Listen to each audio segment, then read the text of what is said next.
2, 1. Please start, ma'am. We are live. Namaskar and good evening, everyone. I welcome you all on the Day 2 webinar on lung cancer update. And with immense pleasure, I would like to invite Dr. Aditya Murali, who is Senior Consultant, Medical Oncology, Hematology, and Bone Marrow Transplant, Bangalore, for his welcome and introductory note and to set the ball rolling. Over to you, sir. Good evening. We are extremely honored to go on to day 2 of our lung Hello. cancer update in 2022. Now, day 1 was all about the role of targeted therapies in advanced non-small cell lung cancer. We had quite a few talks. We had a very energizing debate between Dr. T.P. Sahu and Dr. Ullas, and we topped it all off with some basic sciences and molecular medicine supported by Foundation 1. Moving on to day 2. Today is being dedicated exclusively for the role of immunotherapy in advanced non-small cell lung cancer. And to start proceedings off, it's my distinct honor and pleasure to invite Dr. Kripa Bajaj, who's a consultant medical oncologist from Hyderabad. She would be discussing the Checkmate 816 trial, which is a combination of Nivo with platinum doublet versus chemo alone as a neoadjuvant chemotherapy. Over to you, Dr. Kripa Bajaj. Please take over. Thank you. Thank you, Dr. Aditya Murali, for the introduction. Sorry, can I proceed? Dr. Kripa, you can please take over. Yes. I thank Dr. Aditya Murali for giving me the introduction, and I thank all organizers for having me here. I'll just share my slide. One second. Is the screen visible? Yes, ma'am. Yes, you are visible and you are audible. Please go ahead, Dr. Kripa. So today, as the introduction has happened, I'm going to discuss regarding Checkmate 816. Immunotherapy is making its way into neoadjuvant as well, and we have seen in breast, now we have seen in lung as well. So today I'm going to discuss the phase 3 trial, which analyzes the surgical outcomes by adding nivolumab to the platinum doublet versus platinum doublet alone as a neoadjuvant strategy for treatment of resectable non-small cell lung cancer. So why NSCT? So NSCT, as per the meta-analysis from stage 1B to 3A, we all know there's a good benefit. As the stage increases, there is a good benefit by adding NSCT. And also preclinical studies, I'm just giving the extrapolation for the immunotherapy. The antigen presenting cells are needed so that tumor cells can be recognized by host T cells. And hence, when the tumor load is large, APC does a large antigen load to elicit a stronger anti-tumor T cell response. So these are the phase 2 studies, various phase 2 studies we have seen till now. And Dr. Bhavesh is going to update regarding NADIM study. So if you see, the maximum pathological response rates are quite promising to see the phase 2 studies. And it has shown there is no safety signal, all are quite promising with a good tolerability. So what is the current role for perioperative systemic therapies in the early stage, that is stage 1B to 3A, as already discussed. So how we are going to improve the outcome? Here we go. So what is the inclusion criteria and what is the outcome? We will discuss soon. So the inclusion criteria stage 1B to 3A without any EGFR or ALK mutations in the lung cancer with the preserved performance status.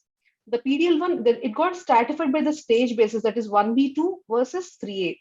And PDL1 more than 1% versus less than 1% and sex. So the patients got randomized to 2 arms, that's Nivo 360 mg Q3 weekly plus chemotherapy Q3 weekly versus chemotherapy alone. Here in non-small cell, we all know the squamous will have a different regimen and adeno will have a different regimen.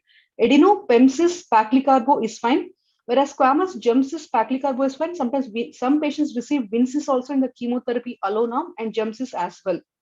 So that's how the randomization happened, though the chemotherapy, few additional happens in the chemotherapy, but it was well balanced.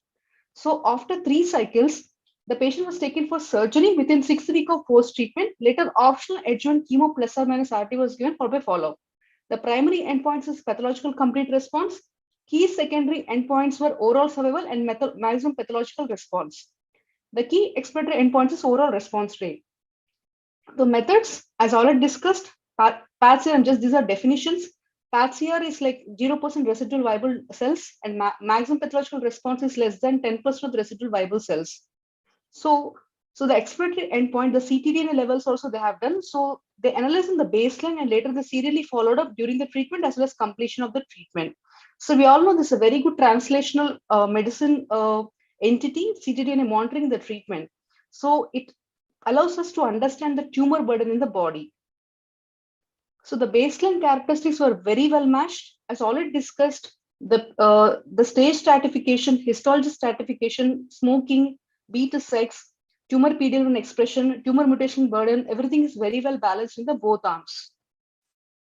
If you see, these results are very promising. If you see the first, the pathological response, the PATSIR as well as maximum pathological response, if you see both, there is a hell and heaven difference between the combination versus chemotherapy. That is 2.2% versus 24%.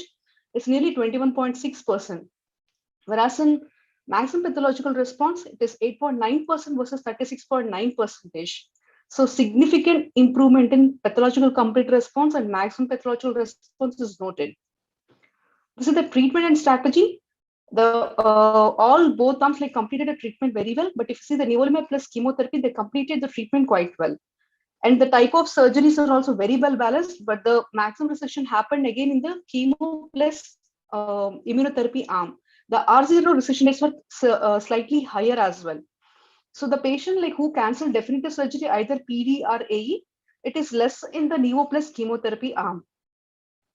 And coming to the pathological CRSF by central review, and again in intention population, there is significant difference between the combination versus chemotherapy arm. The patients with resection, if you see already discussed before, there's a significantly higher resection is noted. Coming to the subgroup analysis, if you see, all favored nivolumab plus chemotherapy, be it the stage-wise or PD-L1 expression-wise. Even the less than 1% patients also got benefited by addition, but though it is like not so significant, but still the benefit is there by addition. All are falling towards combination. Not even single line has crossed the midline to favoring the chemotherapy. So coming to the overall response rate, again, if you see chemotherapy versus combination, there is a significant difference in the percentage of the patients who got benefited. There is a significant radiological downstaging happened with the combination. And the baseline, the beginning itself I mentioned, if the antibody tumor burden is like, if the tumor burden is high, the antibody load will be very high. So antigen, by the release of increase in antigen levels, there will be increase in production of antibodies. So it's always better to introduce chemotherapy plus combination of chemotherapy and immunotherapy at the beginning itself. If you see the treatment in adverse events, there is no significant safety signals as of noted, though there is slightly like, in fact, like there is a slightly higher nausea than chemotherapy. There is an increase in anorexia and chemotherapy arm. There is, as such, there is no difference in the side effect profile. So what are the ongoing phase 3 trials? Like, apart from 816, it is Keynote 671, Empower 030, AGAN, and Checkmate 771. So apart from the Nivo, pembrolizumab, atezolizumab, durvalizumab, it's making its way to introduce the neoadjuvant therapy of lung cancer. The summary of Checkmate 816. Checkmate 816 met its primary endpoint of pathological complete response with additional nivolumab to neoadjuvant chemotherapy for newly diagnosed resectable stage 1B to 3A. The pathological complete response benefit consistent across all analyzed groups. We saw the beautiful forest plot. The maximum pathological response and overall response rate also improved. The data is still immature to analyze the co-primary endpoint, that is EFS. Exploratory subset analysis observed that ctDNA clearance more frequent Nevo plus CT versus chemotherapy and was associated with pathological CR. Neoadjuvant nivolumab plus chemotherapy demonstrated a tolerable safety profile without adversely affecting feasibility of surgery. Checkmate 816 is the first phase 3 trial demonstrating benefit of neoadjuvant immunotherapy plus chemotherapy for resectable non-small cell lung cancer. Thank you, organizers. I'm happy to take any questions or comments.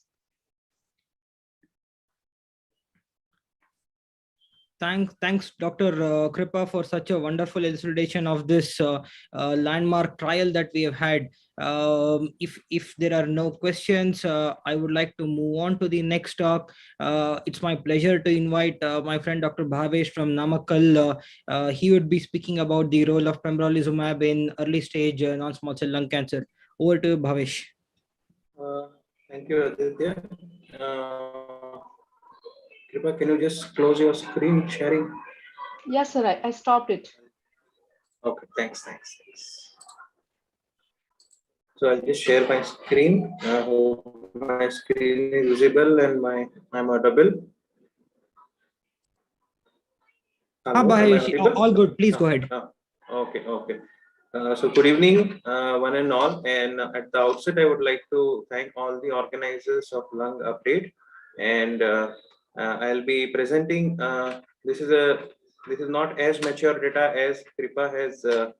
Kripa has presented, but this is the before the phase 3 trial, what happens and how the pembrolizumab came into this area of neoadjuvant. This is what it will be about. So I'll be presenting the neoadjuvant pembrolizumab for early stage non-small cell lung cancer. So the background, as already discussed in detail, the checkpoint inhibitors actually prolong the benefit for some advanced NSCLC patients. We know it from the metastatic setting very well. And the 5-year survival rate has improved in the NSCLC non-small cell lung cancer patients, but it is still unsatisfying. We are not satisfied by the number which is not touching the third digit. And it is still 60% in stage 2A, and it drops drastically once the stage increases from stage 2A to stage 3A to almost half, that is 36%. We know that adjuvant and neoadjuvant chemotherapy has shown improvement in the 5-year overall survival, but that has been very small, 5 to 8%. And a neoadjuvant checkpoint inhibitor treatment might actually be more effective than adjuvant treatment. So, and also we can see the effect of this checkpoint inhibitor in vivo. So, neoadjuvant checkpoint inhibitor actually is being explored as already elucidated in the previous talk for early NSCLC, and usually it is in the combination with chemotherapy. So as already mentioned, nivolumab has already come up with a good data, especially for one of its primary endpoint, that is MPR, and EFS data is yet to come. Other agents which are already in line are atezolizumab, pembrolizumab, and durvalumab. So we actually, in few years of time, maybe at when the next meeting happens after around 3 or 5 years, probably we'll have multiple choice from where and which immunotherapy to choose from with combination of standard chemotherapy, and probably will be spoiled for choice at that time. So the optimal neoadjuvant at this point of time, which is the perfect checkpoint inhibitor, we still don't know. So I'll be talking about the pembrolizumab in this setting, and this is MK3475223. It is basically a phase 1 study design, and we know how the phase 1 studies are designed. And the primary endpoints again was a safety, and what would be a recommended dose for the phase 2 dose schedule. And of course, what was the pathological response? They also wanted to see that whether this is improving the path CRs or not, or MPRs or not. The secondary endpoints were recurrence-free survival and overall survival. There was an exploratory endpoint exploration, basically to explore the mechanism of response and resistance to the checkpoint inhibitor, that is pembrolizumab, in this setting. So the cohort 1 started with 3 patients. With the way it starts in chemotherapy also in all the phase 1 study. So they gave pembrolizumab at the point of diagnosis, and after 3 weeks, the patient underwent surgery. This was the first cohort, and they saw that there was no DLT, that is any dose-related toxicities. And then the second cohort was planned, which was again giving pembrolizumab at the beginning. And after 3 weeks of that, the second dose of pembrolizumab was given. And minimum gap of 2 weeks was there, after which the surgery was done. When this was again having no DLTs, it was gone to cohort 3. This time, the difference between the cohort 2 and 3 was there was an extra 1 week difference after the second cycle of pembrolizumab, and then the surgery was done. So the pembro doses which was given in cohort 1 was 1, and cohort 2 and 3 was 2. The expansion cohort was planned for 10.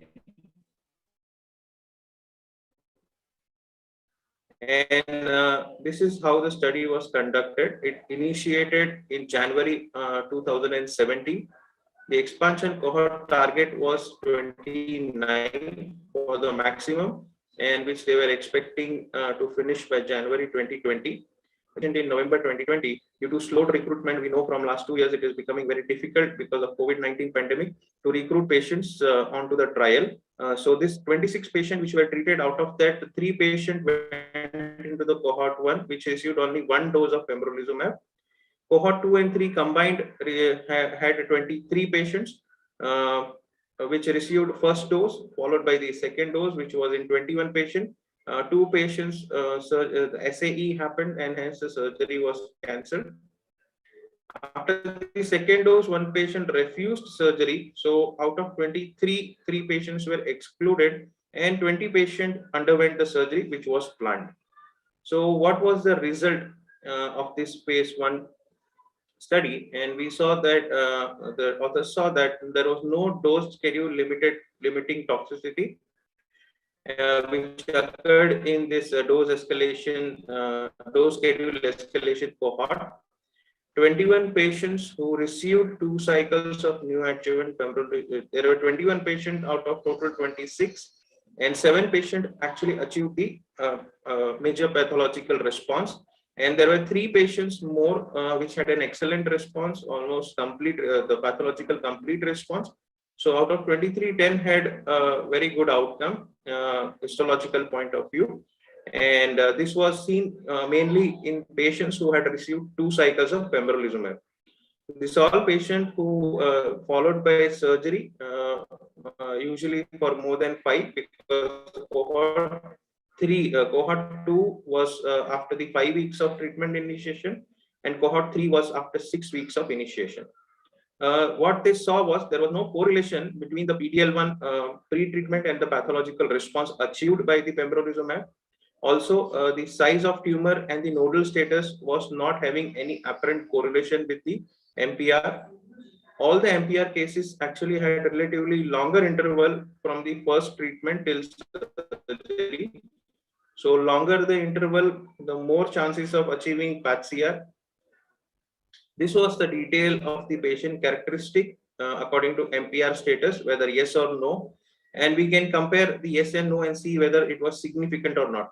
So we can see different parameters on the right side of the screen, whether it was age or male patients, how many percentage of male patients. Both did not lead to any significant difference. The median age was somewhere around 71 and 64. Percentage was 86% and 38% in no. Whether smoking status, yes, past or never smoker, did not make much of changes. Pathologically, we know that it is adenosquamous or adenosquamous, and all of them did not make any significant difference. Even the tumor size and the nodal status did not make an impact on MPR. And the only thing which was significantly found and showing some difference, longer the interval, more chances of achieving MPRs and PathCRs. So after seeing the efficacy and achieving the PathCR, patient underwent surgery. We also should not forget how the patient tolerated the therapy. So the toxicity comes into the picture, and we see that almost 80% had some kind of toxicity, some adverse event, but the major adverse events like grade 3 and 4 were seen in 1/3 of the patients, that is 35%. There was no death related to the treatment.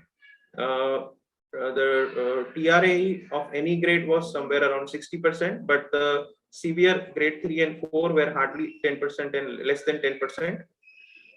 TRAE leading to the treatment delay was less than 10% again, and discontinuation rate due to the treatment was again less than 10%.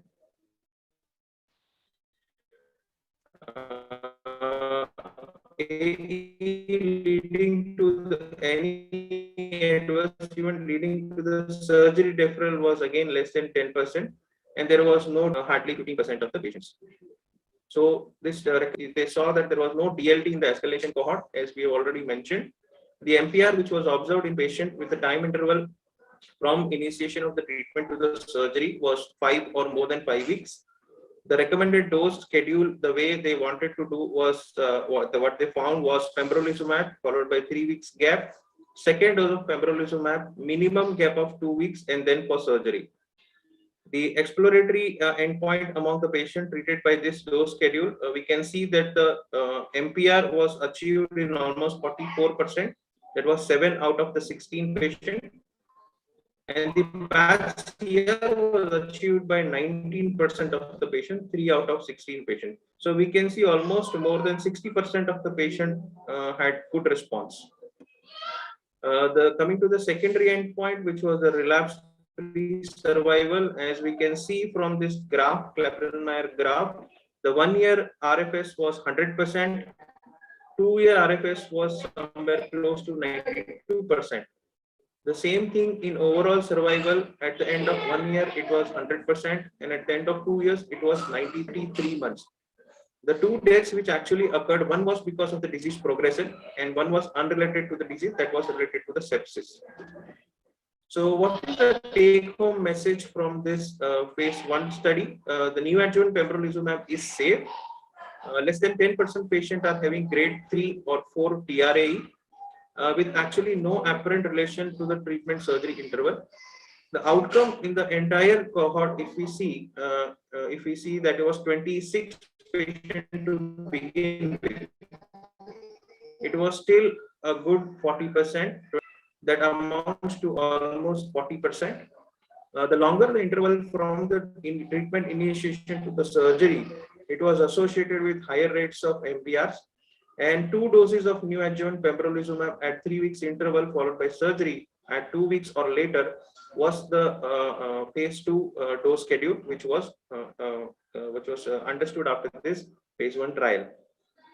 If we go by the exploratory look at the patients who were treated by the schedule, which was RP2DS, then it escalated to more than 60%, 63% patient having a pathological response, MPRs of 44 and PATH-CRs of 19%.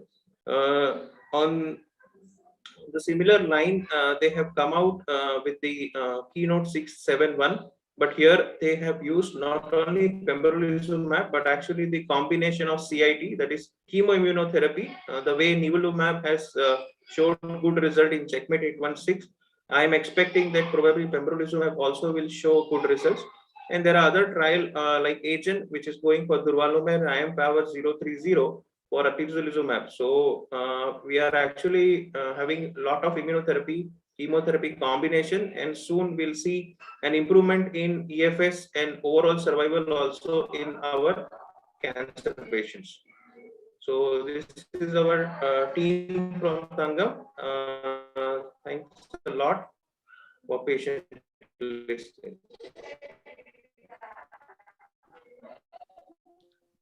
Thanks, Dr. Bhavesh, for such a wonderful talk. And as you rightly said, immunotherapy is the way forward. We have seen the Nivo EP data. You have shown us the Pembro data. A lot of trials regarding Durva and ATI are going on. It was very interesting for me to see that they chose PATH-CR as a endpoint for a neoadjuvant immunotherapy trial. Do you think that's a good endpoint given the fact that chemo and immuno work in different ways, and we are trying to sort of extrapolate breast data with the lung data? So mainly, I think PATH-CR is not, most of this trial we're focusing mainly on the MPR. Even they are not expecting that they will achieve PATH-CR in a greater number beyond 20% or 30%. So that is why they have put their first immediate goal as an MPR, that is 10% and less tumor. I think that is a good goal, and it is backed up by a lot of data which was done before that study. So I think MPR is the main first endpoint, and of course, some kind of survival data like an EFS is important. And if there is a co-primary endpoint, these two are co-primary endpoint, then there is no need of two separate trials to run to one to achieve MPR and one to see the survival. So I think combination of these two co-primary endpoint, actually it is 2 in 1 trial. Very aptly put, Dr. Bhavesh. Thank you. If there are any questions for Dr. Bhavesh, we would like to take it now. In case we don't have any questions, I don't see any in the chat box. Thanks, Dr. Bhavesh, for such a good talk. It's my pleasure next to invite Dr. Rekha Bansal, consultant medical oncologist from Apollo Hospitals, Hyderabad, for her talk. Dr. Rekha, over to you, please. Thank you. I would like to thank the organizers for this opportunity. I'm trying to share my screen, but I'm facing some trouble. I've already shared the slides with the support team. If they could share the slides, that would be great. Garima or Pooja, if you can please help out Dr. Rekha.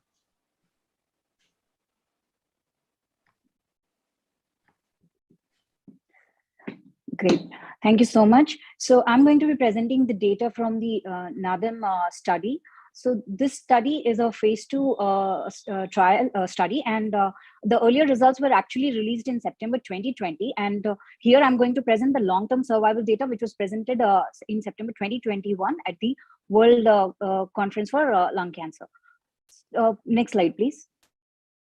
So we all know, it has been repeatedly said that of the 80 to 85% cases of NSCLC of the lung cancers, almost a third belong to stage 3. And these patients have a dismal prognosis with a median OS at 3 years of only 30%. And despite a multimodality treatment, we often see that their outcomes are poor, and a micrometastatic disease would already be present when you are talking about an N2 node. And most of these relapses, these patients, whenever they relapse systemically. So addition of radiation did not show any benefit. Next slide, please. So the idea behind the NADIM trial was, next slide, please, to look at the role of chemoimmunotherapy. So why do we even give neoadjuvant therapy? So it is to make the downstage a tumor and make resection feasible. It also addresses the micrometastatic disease early on. And by giving neoadjuvant therapy, we are trying to assess the response and thereby see if we can predict survival based on the response. Of course, we run the risk of losing the window for operability. And if the patient suffers a lot of toxicity, the patient might not even be fit for surgery. Despite these nuances, of course, neoadjuvant therapy has proven to be useful. And let us look what NADIM trial has to say about this. So as already mentioned, the absolute benefit with chemotherapy has only been 5%. And here we are trying to see how we can increase this number and how we can increase the survival of 30%, further increase it. Next slide, please. So the rationale is that early on, when the entire tumor is present, more antigens would be exposed. So probably the body would mount a better anti-tumor response. And because the immune memory is created beforehand, this would probably provide a long-term protection. Next slide, please. So a lot of trials have already been done. Checkmate 816 data was just presented, and like Dr. Bhavish already presented the pembrolizumab data also. All the immunotherapies are being experimented, and definitely the results have been encouraging. Next slide, please. So of course, there are differences between these different trials. Only 816 was a phase 3 trial, rest all are phase 2 trials. That is the only randomized data. NADIM was a non-randomized study. The stages included have been variable, but NADIM study only includes stage 3A. Some studies have a control arm. This study does not have a control arm. Exclusion based on the mutations was done again in only some studies. Sample sizes have been highly variable. The endpoints, like the 816 looked at PAT-CR. Here, this trial looked at feasibility and also the survival outcomes. Next slide, please. So is PAT-CR really predictive of survival? This is a question which has been haunting us oncologists from a long time, but we don't have a answer for this right now. But definitely it's a potential surrogate endpoint. For lung cancer especially, this has not been validated because so far we were only using chemotherapy, and chemotherapy was not giving that high PAT-CR rates to be able to know whether this is really a potential surrogate marker. Next slide, please. So the NADIM study, this is a single-arm phase 2 trial. This was done across 18 hospitals in Spain, including histologically proven NSCLC patients, and they excluded the patients who had EGFR mutations or ALK translocations. These were pathologically proven stage 3A disease, and medicinal evaluation pathologically was already done at the baseline, either using endoscopic ultrasounds, if needed, even a thoracotomy. The staging has been based on AJCC 7th classification, and performance status of 0 to 1 were included. They enrolled patients between April 2017 to August 2018. During this time, they screened 51 patients, of which 46 patients met the criteria. With this number, the study is 80% power to detect a 15% improvement in the PFS. Next slide, please. So this is the study design. Stage 3A NSCLC patients, they went on to receive neoadjuvant treatment with nivolumab, paclitaxel, carboplatin once in 3 weeks. They chose this because of its success already in the advanced stage, and that's why they wanted to use the combination. And after receiving 3 cycles, At a gap of 3 to 4 weeks, patients underwent surgery. After the surgery, they received adjuvant therapy for 1 year. First 4 months, 2 weekly nivolumab were given, and later on monthly nivolumab injections were given. Patients were followed up for 3 years. Now, during this entire time, at different intervals, blood samples were collected to look at the circulating tumor DNA levels, and the tumor blocks were also studied to look at the tumor infiltrating lymphocytes. Next slide, please. So the pathological response could be a complete, major, or incomplete response. We already know the definitions. The ctDNA was looked at before and after NACT, and then 6-monthly interval. They also looked at the CD8 positive tumor infiltrating lymphocytes. PD-L1 expression was studied to see if this could predict survival or response, and this was a pre-specified exploratory endpoint. Also, they looked at tumor mutational burden to see if it could identify resistance mechanisms. So the intent to treat population was defined as anyone who received neoadjuvant chemotherapy. Per protocol population is the one who had included the patients who had undergone resection and received at least 1 cycle of adjuvant therapy. Next slide, please. The response assessment was either radiological, pathological, or depending on the circulating DNA clearance. Next slide, please. So at early results at the in September 2020, this included the follow-up at 24 months, and 35 out of 41 who had undergone tumor resection were disease-free. So at 24 months, the PFS was 77% in the intent to treat population, and in the per protocol population, it was 88%. OS was 88%. 30% of the patients had grade 3 or higher toxicities. Next slide, please. So now talking about the long-term survival data of the same study arm. Next slide, please. So the study objective was, the primary endpoint was to look at the PFS at 24 months, and the secondary endpoints were to look at downstaging rate, complete resection rate, response rate, pathological responses, of course the safety.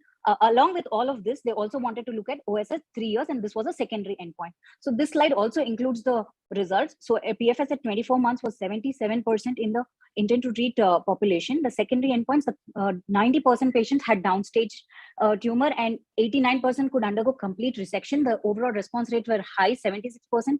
Complete pathological response in 63% patients. Only 30% patients had a grade 3 or worse toxicity, which I'll be, why do I use the word only? I'll be telling that in the next few slides. There was no loss of life to surgery. So now this long-term follow-up data is at the follow-up of 38 months. So out of the 46, 41 patients could undergo tumor resection. 37 patients went on to receive the adjuvant therapy, of which 58.7% patients could complete the entire treatment plan. However, of the intent to treat population, 12 patients had progress, and 9 patients were lost their lives. Now, of these 9 patients, 3 could not undergo surgery and had disease progression. 4 underwent surgery but had disease progression. 2 lives were lost to COVID. Next slide, please. So this is the PFS data at 3 and 3.5 years. In intent to treat population, 70%, and per protocol, 81%. Next slide, please. This is again OS data at 3 years. It is 82%. This is so impressive. In per protocol population, it was 91% at 3 years. Next slide, please. So they tried to look at different responses and how did they correlate with the survival. So they found that only the circulating DNA correlated statistically with the survival. The radiological response and the pathological response did not correlate. Next slide, please. This is the adverse event profile. No lives were lost due to toxicity, and most of the patients had either grade 1 or grade 2 toxicities. Next slide. This during the neoadjuvant, and this slide shows the toxins during the adjuvant phase. Again, most common were grade 1, grade 2, no loss of lives to the toxicity. Most common grade 3 toxicity was increase in lipase or serum amylase increase or adrenal insufficiency. Next slide, please. So this trial concluded that these results are definitely encouraging. The nivolumab and with chemotherapy is safe, and like I said, circulating DNA correlated with the survival. Next slide, please. This is a separate analysis. This was published separately. They found that at the baseline, the patients who had higher circulating DNA levels, they had lesser PFS when compared to patients who had lower circulating DNA at the baseline. Next slide. So they found there was no association with PD-L1 expression, TMB, with survival. And when they looked at the tumor infiltrating lymphocytes before and after the neoadjuvant therapy, there was a drastic decrease in the tumor infiltrating lymphocytes, increase in the memory cells and Treg cells. Next slide. My take on this, definitely promising approach, and we have more data from 816 also. However, there's no biomarker to choose these patients. Shortcoming of Nadam studies, it's a small sample size. There was no control arm. We'll have to probably wait for further studies and event-free survival data of 816. Thank you so much.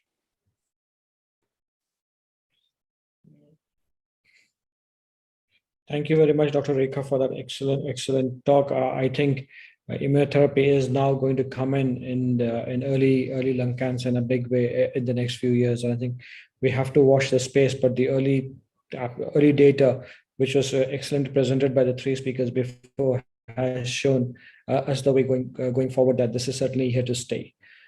For the next talk, we have Dr. Vijay Patil, who's a professor of medical oncology from TMC Mumbai, and he's here to give us a very, very important talk on the outcomes of PD-L1 therapy in combination of chemotherapy or immunotherapy alone in PD-L1 1 to 49. Now, we all know that less than 1 we have to give chemo immuno, and in more than 50 we have to give, or we can consider immunotherapy. But this gray area of 1 to 49% is where we get stuck. So Professor Patil, over to you. Thank you. Yeah, thank you. I hope I'm audible. Yes, you are.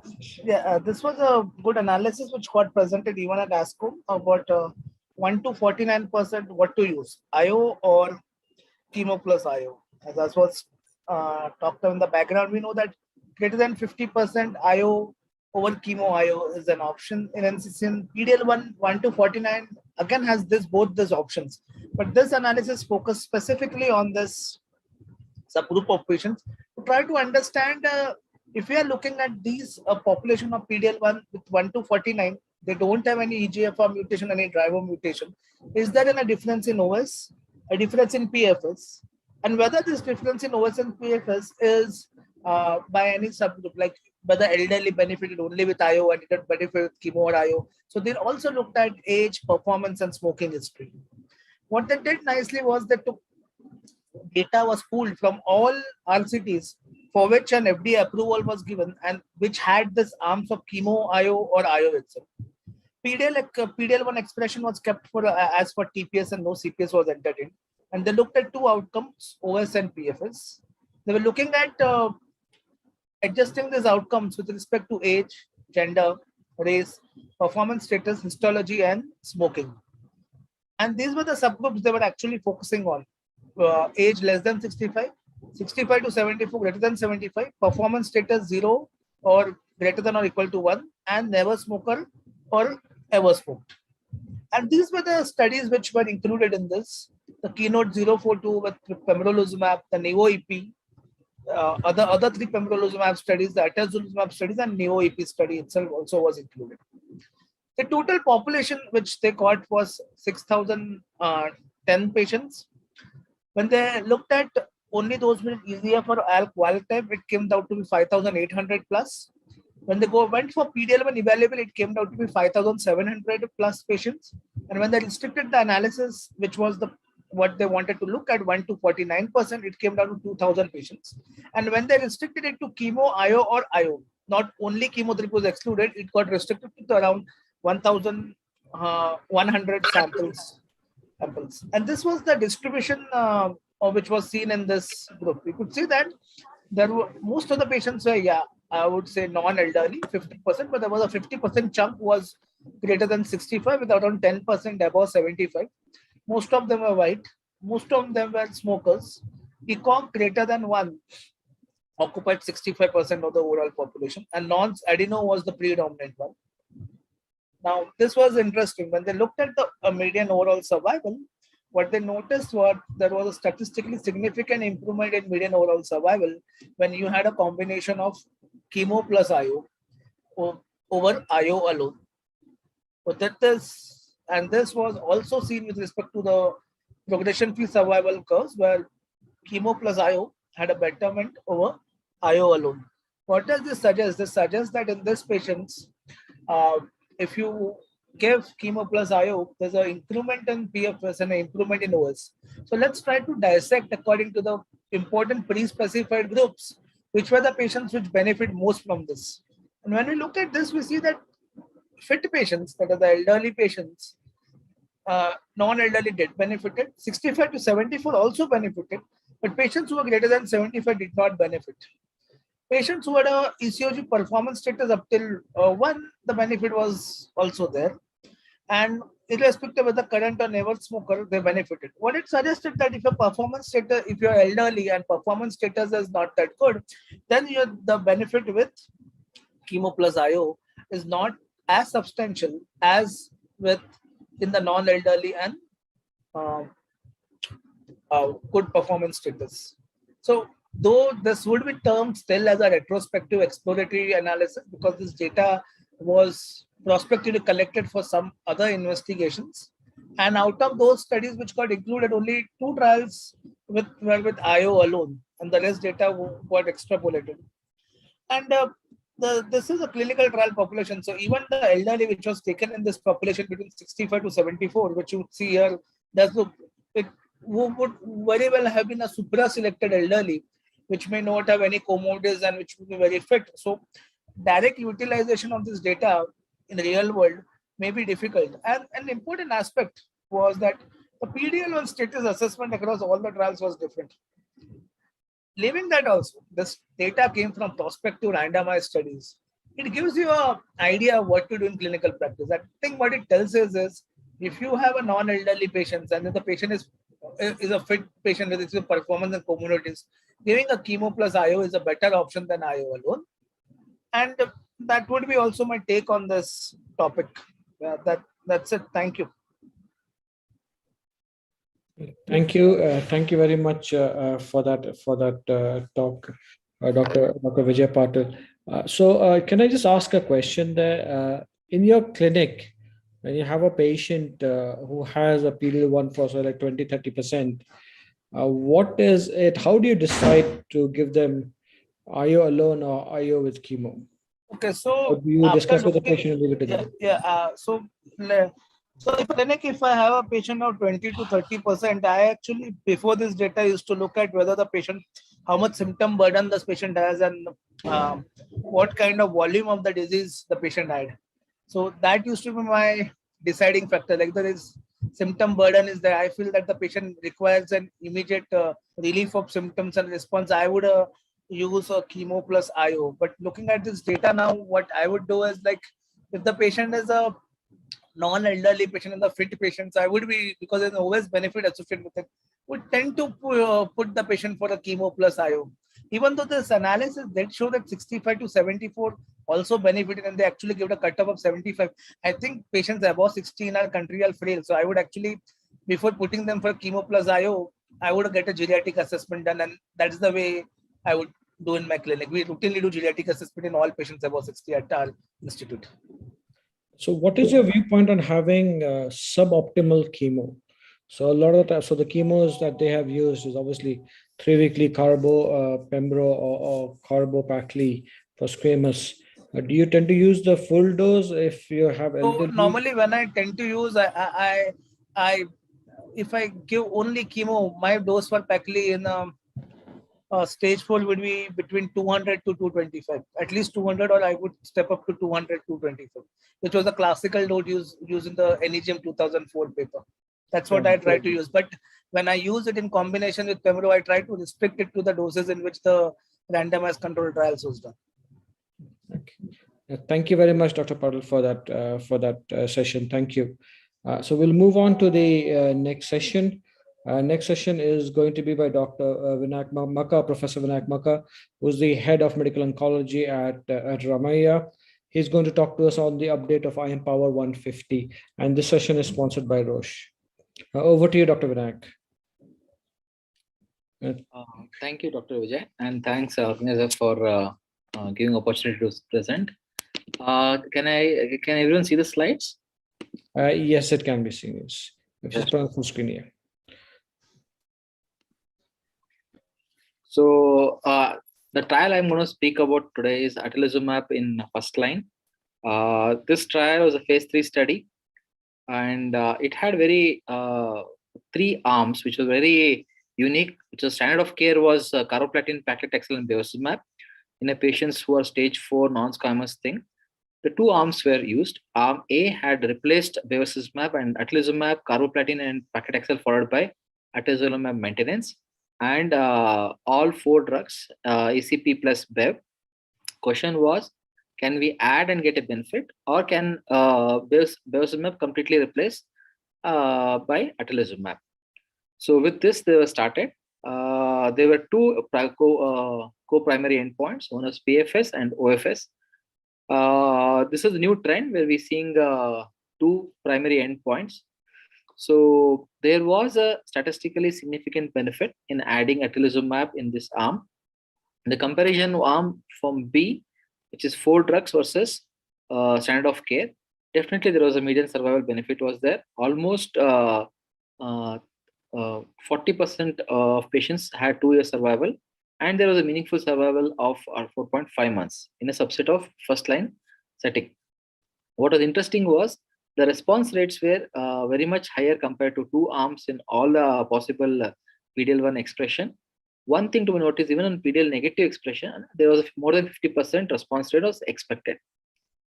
So, PDL1 patient had the highest benefit from this combination.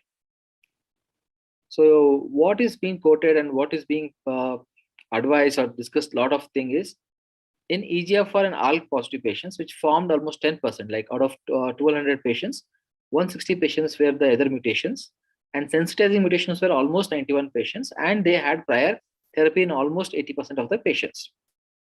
So these patients had initially curve, as we expected, was overlapping, almost overlapping, and after 6 months, it started separating out, and there is a plateauing of the curve at the end of the tail. But this had a difference in the survival when we compare arm B versus C. And in sensitizing mutation also, we expected the OS benefit. And what was seen is arm A, where the atezolizumab replaces the bevacizumab versus just bevacizumab. There's not a much significance. So adding immunotherapy as a replacement for bevacizumab in this subset of patients is not worthwhile. And there is definitely improvement in the overall response rates, and there are almost CR rates of 6% in the 4 drug regime. And subsets like liver mets, where we fail to get an optimal survival, there is clear-cut separation of the lines. There is arm B, that is the 4 drug arm was better than the 3 standard of care. And in the patients, when you compare the other arm, that is just arm A and versus C, there was no benefit. So definitely the 4 drugs works better in the liver metastasis, where atezolizumab is added to the standard of care. So the safety profile was very much under comparable, but definitely 4 drugs had its own side effects, and there is no exaggeration of immune-related side effects when you use the drugs. So with this, it met a endpoint, and I think it may be the only trial where we have so many drugs to give in the all comers. Benefit is seen across the subset. I mean, there is caveats for it, whether we can extrapolate it to the EGFR positive patients. But as of now, this is the only study where it is looked so closely, and definitely I think it's well tolerated and can be considered. That finishes my slide, and any questions, I'd be happy to take it. Thank you, Dr. Vinayak. Dr. Vinayak, in the first line setting, which are, I mean, obviously this first line non-small cell lung cancer is becoming a very, very crowded space now. But is there any specific group of patients where you would prefer this iron power 150 combo as opposed to other combinations? I think it is for all comers. There is a lot of difficulty in getting a right PDL1 testing. One. Second, in EGFR or target 2 lines, so ALK and as well as EGFR was looked in. So after progression, after the TKS exhaustion, so two subsets are very clear cut. And if you struggling with liver mets and thing, there's a thing, but it's a very intense protocol. If you see, it's very intense, and the benefit is very clearly for few patients. So I would choose for these two subset patients to begin with. Fair enough. Fair enough. And thank you very much for that, Dr. Vinayak. Thank you. So we'll move on to the next session. Again, this is a very, very important abstract, which is going to be presented by Dr. Rakesh, a medical oncologist from Hyderabad. This is the 5-year outcome of Pembro in non-small cell lung cancer with TPS of more than 50. So over to you, Dr. Rakesh. Yeah, I think the screen is already visible, isn't it? Yes, yes. Yeah. Good evening to all. Thank you, organizers, for this opportunity. So I'm going to present a very important abstract. This is one abstract, I think, which is going to make a lot of in-clinic decisions for the patients. This is a full publication from JCO. The lead author is Professor Martin Rick. So this is the 5-year outcomes with pembrolizumab versus chemotherapy for metastatic non-small cell lung cancer with PD-L1 TPS score of at least 50%. So we know that Keynote 024, this is the clinical trial which is the publication based on. It is the first phase 3 study that shows superiority of immunotherapy.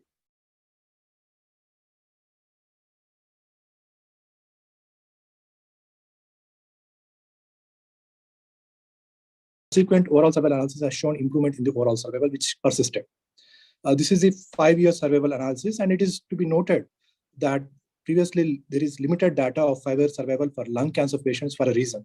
This is a poor prognostic subgroup, and recently we are using immunotherapy and we are finding patients living beyond 3 years. So this is the limited data set, and this is what we are going to discuss today.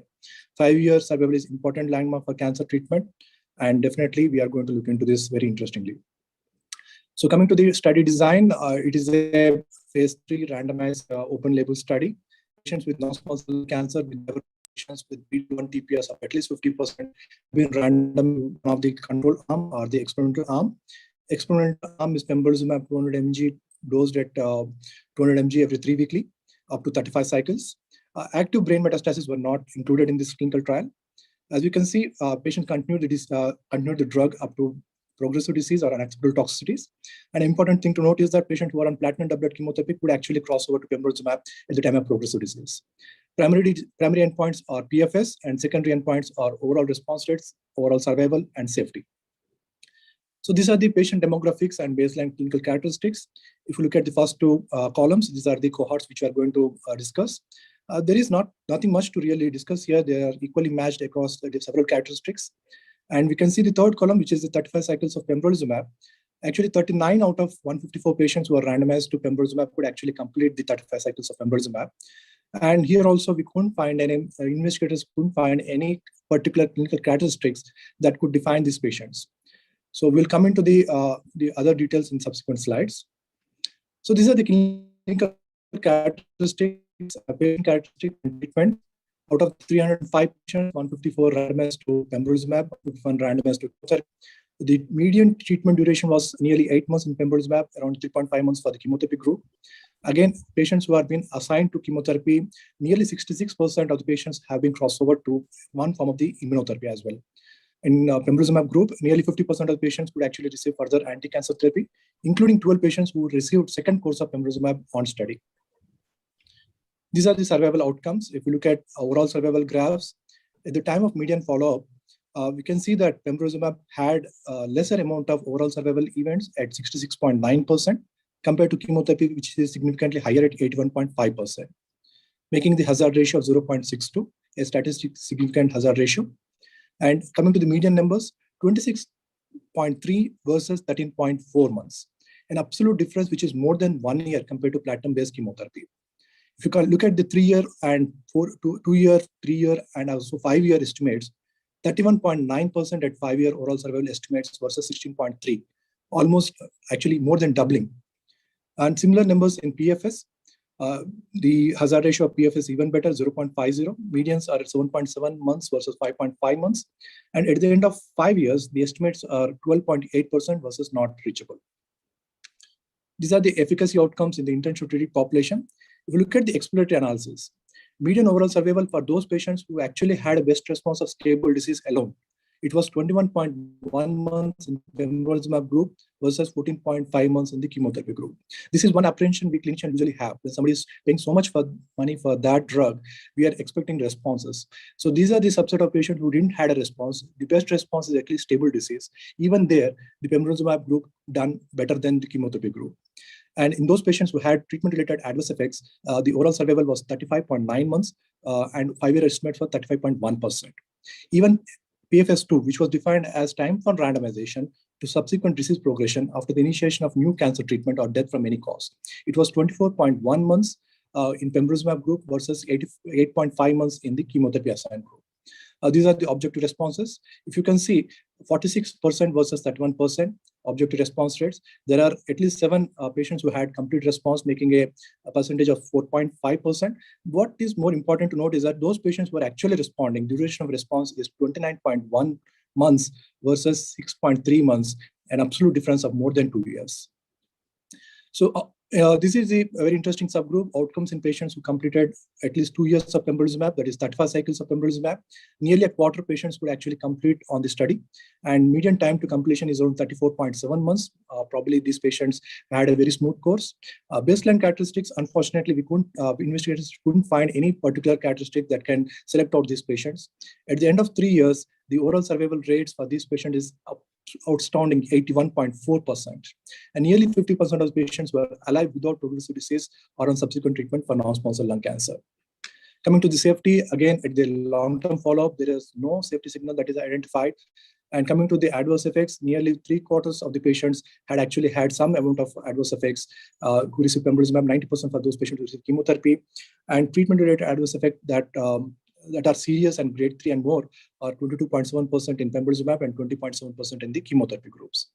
So these are the very important conclusions. The 5-year overall survival of 32% is absolutely outstanding, and it is approximately doubling after compared to that of platinum chemotherapy at 16.3%.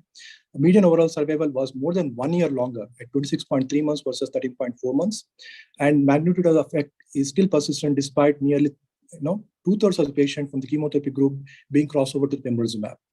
Again, safety is probably there, and long-term efficacy of pembrolizumab further demonstrated analysis in 39 patients who completed 35 cycles of pembrolizumab. 82% of these patients were alive with data cutoff, and 46% of patients are alive without progressive disease or subsequent treatment. And that concludes my talk. Thank you very much.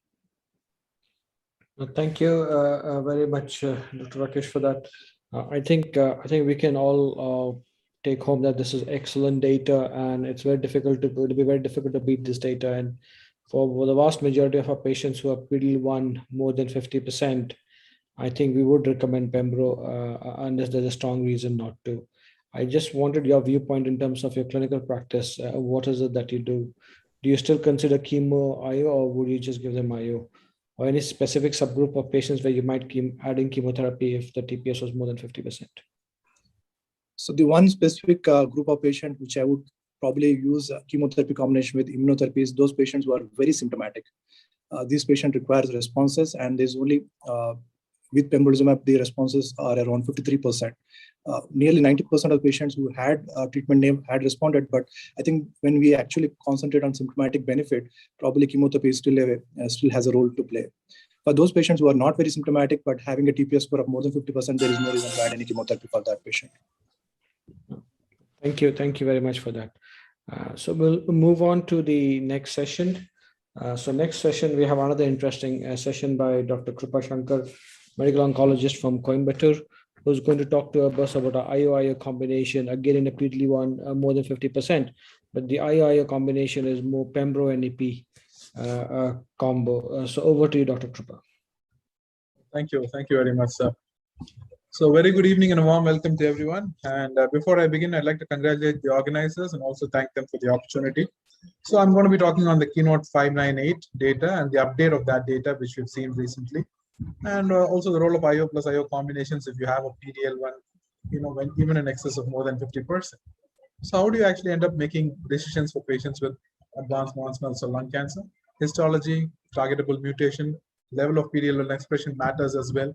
And then patient-related factors like preference and performance status, whether any history of autoimmune disease as well. You'll probably have to take all of this into account before you make a decision. So I think in a nutshell, this is how you would look at it. More than 50%, you're more than happy with going in with only a single agent immune checkpoint inhibitor. 1 to 49, a combination of IO plus chemotherapy. And less than 1%, probably that's where you would want to use an IO plus chemo or an IO plus IO. So this is how we've had it until now. So I think this is the ever-growing list of trials that have led to the approval of all these agents in the first-line setting. We're always talking about combinations. I want you to just focus on the last three trials, the Empower Lung 1, Keynote 24, the Empower 110, which led to the approval of monotherapy, immune checkpoint inhibitors as monotherapy with cemiplimab, pembrolizumab, or atezolizumab for anybody with a PD-L1 of more than 50%. So we've come a long way from the approval of pembrolizumab in 2016 for only patients who had a PD-L1 of more than 50%. Now in the current setting where we have three agents approved as monotherapy, which is pembro, atezo, and cemiplimab for PD-L1 of more than 50%. So I'm going to quickly take you through the data of single-agent immune checkpoint inhibitors. This was the data for Keynote 24, which we have seen earlier as well. Again, a strikingly improvement in the median overall survival, which is doubled at 26 versus 13 months when pembro compared to a platinum-based chemotherapy. And this is cemiplimab, again, similar results. But again, the median overall survival hasn't been reached yet, but you can see that the curves are starting to separate widely. What about IMPA 110? Well, atezo is not to be left behind as well. And median overall survival, again, an absolute difference of close to 6 months with atezolizumab as monotherapy. And we all of this in patients who have PD-L1 of more than 50%. So this is what we've seen across the board. The response rates to the tune of around 40 to 45%. And again, the median PFS of around 7 to 8 months and median overall survival of close to 1.5 to 2 years. So this is again something that I wanted to talk about as well. This was again the data for first-line pembro versus chemotherapy. This looked at all comers, again with a PD-L1 of more than 1%. And again, if you look at it in patients who had a more than 50% PD-L1 expression on the TPS, the magnitude of benefit was definitely much higher. So even though it's approved across the board in patients who have more than 1%, I would say the magnitude of benefit is much higher when you have a higher PD-L1 expression. What about combinations? Well, this was the first combination which was looked at, which was the Nivo-EP combination, which was a CheckMate 227 study. And they looked at it both in PD-L1 more than 1% and less than 1%. This was the 4-year overall survival update. And I think interestingly enough, I think this is one data subset where the magnitude of benefit was probably maintained even in patients who had a PD-L1 of less than 1%. So it comes into its own in that setting. And now we have the data from the CheckMate 9LA as well, which looked at the addition of chemotherapy to at least for 2 cycles with Nivo-EP. And there again, the results are strikingly impressive, even in patients who don't have a PD-L1 expression or if it's less than 1%. And again, the treatment-related adverse events, well, we all thought that with the addition of ipilimumab or the CTLA-4, obviously the GI-related adverse effects was seen higher and the colitis was also higher. So this is what I'm going to really talk about today. Whether could you do a combination of an IO plus IO or the IAO combination in patients who have a PD-L1 of more than 50%? And this was compared to only a single agent immune checkpoint inhibitor, pembro being the drug in this study. So baseline characteristics were pretty evenly matched as far as the age and sex and the performance status and the histology as well. Well, when you look at it, absolutely similar response rates, 45 versus 45 in the combination as opposed to the single agent. And absolutely nothing to separate both of these. So let's look at the overall survival and the progression-free survival as well. Again, strikingly similar. The safety reasons, well, again, we all know that the addition of an IO plus IO, well, any grade adverse events were slightly higher with the combination as opposed to single agent IO. So what did we conclude or take home from this study is that the addition of an IO plus IO in patients who had a PD-L1 of more than 50% is definitely not beneficial. This was a negative study, and hence probably a single agent IO is probably good enough in this subset. You don't need to add another IO if you have a PD-L1 of more than 50%. And this was the CheckMate 9LA, which I was talking about earlier as well, where the addition of chemotherapy for 2 cycles and the magnitude of benefit was maintained across all subsets, be it more than 50% and even less than 1% as well, which is what is strikingly beneficial about the study. And this is the updated overall survival. Clearly, you can see here that even in less than 1%, the curves are still starting to separate. And the onset of adverse events obviously higher in the first 2 cycles because that's when you're giving chemotherapy as well in combination with an IO plus IO. But well, it's not always all hunky dory for IO plus IO combination. This was yet another negative study in the first line setting. Durva plus tremelimumab, the Poseidon study, which was presented at WCLC Congress. Again, the combination actually did not seem to improve on just single agent Durva. So when you look at it, if you have a high PD-L1 expression across histologies, well, single agent immune checkpoint inhibitors are good enough, and we have 3 approved agents, pembro, atezo, and semiplumab. Median PFS of around 8 months and median overall survival of 1.5 to 2 years. So this is how I would put it as my working algorithm as well. So if we have a high PD-L1 expression, especially if it's more than 50%, you could absolutely go ahead with single agent immune checkpoint inhibitors. But if somebody's got a high symptomatic tumor burden, or if you want a rapid response, then you could look at adding chemotherapy even in that subset. So I think that's probably the take home. With that, I'll conclude and say thank you all for your patient listening. Thank you very much for that, for that lucid layout of how to where we look at the IO combination, and I think you clearly put on lay down the guidelines in terms of which ones to use and where. And I think most of us are still going to be using single agent IO at this point in time if TPS is more than 50%. In your viewpoint, which are the specific indications you would consider an IO in the first line setting? So yeah, like I was just trying to allude to, if somebody's got a low PD-L1 expression, if it's less than 1%, probably it's in that subset where I would probably look at adding an IO plus IO, or even adding chemo plus IO as well, based on the checkmate and 9LA and the checkmate 227 as well. Probably that's the subset that I would be interested in doing this combo. Certainly for those people who do not want to take a lot of chemotherapy, but a PD-L1 is low, I think that's another group that we should probably be looking at. Thank you very much for that. Thank you very much. So we'll move on to the next abstract to be presented.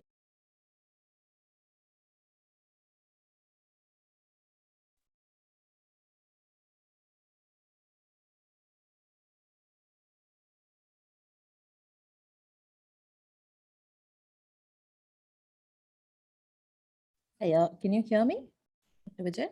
Hi, sorry, I muted myself. Okay. Hi, can I introduce Dr. Anjana, who's Associate Professor of Medical Oncology from CMC Vellore, to talk to us about the analysis of the MYSTIC trial evaluating circulating tumor DNA. Over to you, Dr. Anjana. Okay, so thanks to all the organizers for this opportunity. So this is a small review of a poster which was presented in ESMO by Solange Peters. So this actually is a kind of an interesting data set which looked at ctDNA dynamics to predict molecular response in patients receiving first-line immunotherapy and chemotherapy. So one second. Sorry. Yeah. So the objective of this trial was that, so this is just a subgroup analysis and of a trial of a first-line metastatic NSCLC trial, wherein people, they evaluated the use of either Durva alone or the double trouble combination of Durva and tremelimumab versus chemotherapy alone in the phase 3 MYSTIC trial. So the methodology of the trial was that they actually included around 1,000 odd patients with this combination. And what they did is that at the baseline, they extracted ctDNA using the Guardant technology. And so they looked at the ctDNA as baseline. So that is what the sample was called BEP1. And then the second sample was done either before the second cycle of chemo or IO or whatever they were taking, or before either the second or the third cycle of the chemo or IO. And they defined something called, so obviously this is quantified in terms of a VAF or a variant allele frequency. And so the percentage change from the mean baseline VAF was calculated, and molecular response was defined as a 50% decrease from the baseline mean VAF. And they estimated survivals and radiological response based on this criteria. So this is essentially how many patients were recruited. So at baseline, they had around 1,000 odd patients who were screened, and they had 932 samples. And then the BEP2, that is the second sample, was available in around 700 odd patients. And so for the first sample, around a third, around 300 each, were treated with Durva or Durva and Tremi or chemotherapy alone. And similarly for the BEP2 for the second sample. So the curve on the, these are the curves for the plots of the OS. So I'll just take some time here. And what I'd like to show you is that, so this is the OS based on the based on the VAF at baseline, that is the BEP1 sample. So the red curve shows patients whose VAF at baseline was below the median, and the blue curve shows those who had a VAF which was above the median. So again, clearly across all arms, there seemed to be a better overall survival among patients who had a low baseline VAF to start off with. So especially more so, this difference is quite obvious in the arm which received Durva, 16 versus 8 months, and in the arm which got the double combination, 12 versus 8.1 months, and in chemotherapy, 15.7 versus 9 months. So then moving on to the molecular responders versus non-molecular responders. So like I told you, molecular responders had more than a 50% decline in the mean VAF. So here, the median OS difference becomes more dramatic. So especially in the arms which got the immunotherapy. So patients who getting single agent Durva was around 28 versus 10, the combination 27 versus 9, and the arm which got chemotherapy, there was not so much of difference, 12 versus 13.8. And also in terms of durable response, so they define durable responses as either a complete or a partial response which lasted for more than 6 months. So when these were compared, the odds for a durable response in patients who had a major molecular response were around 4.4 for durvalumab and 6.8 for the combination. And then when we look at when we look within each treatment arm, so the bar graphs on top are actually within each arm. So look at the one on the right, actually, where my arrow is pointing. So here we have the first 2 bars are actually patients who got Durva, and the green looks at patients who have a partial response. The blue is stable disease, and the red is the progressive disease. So the first one is patients who got Durva and who had a major molecular response, and then the non-molecular responders. So you can see that the proportion of patients who had response as defined by either a partial or a stable disease were higher among the patients who had a molecular response. Similarly, in the Durva and Tremi arm, again, the proportion of patients who had partial responses were higher, and also in the chemotherapy arm.